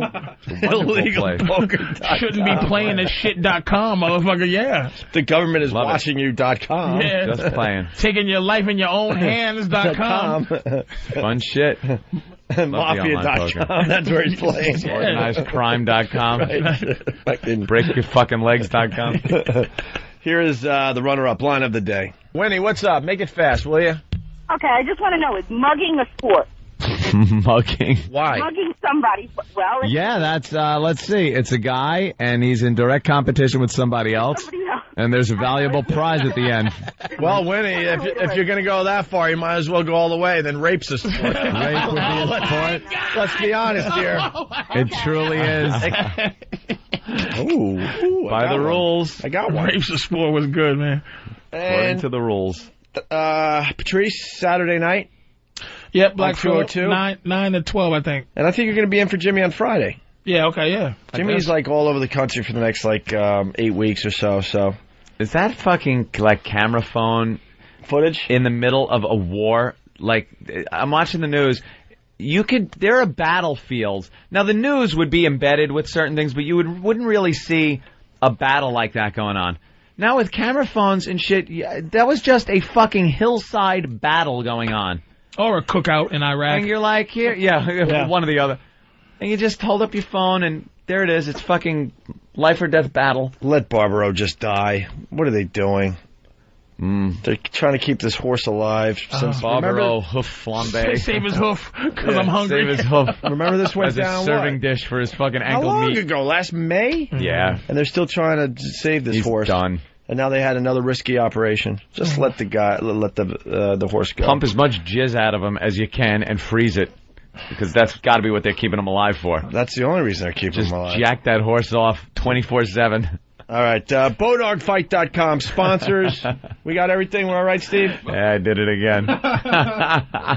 Yeah, it's going to be in a promo. And they're writing it down. Homo promo. Here is today's line of the day. Here comes the line of the day, line of the day.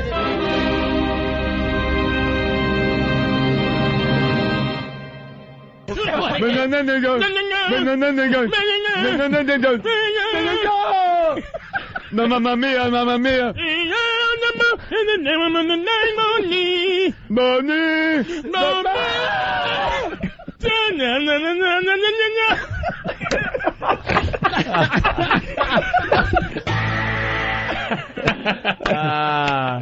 That's one for the archives right there.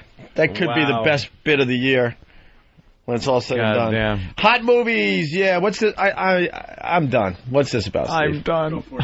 I'm tired. Steve, I'll take care of this. Okay. I didn't sleep or something last night. Okay. That's I'm terrible. sorry. I'm sorry. No, we're doing a video contest. Opie and Anthony video contest again. Opie and Anthony related video contest. Hot Movies has given us more money. We have 3 prizes this time. First prize is $1,000. Second prize is $500. Third prize is $250. Thank you, Patrice. That's so sweet. Stroking his hand. Submit your videos. I think we're giving them 5 weeks this time, and they are going to be judged on humor, originality, and relevance to the Opie and Anthony show. Very good. Go to opieandanthony.com for more details. Exactly, and sponsored by Hot Movies. All right, Patrice, thanks. We'll see you tomorrow. Great.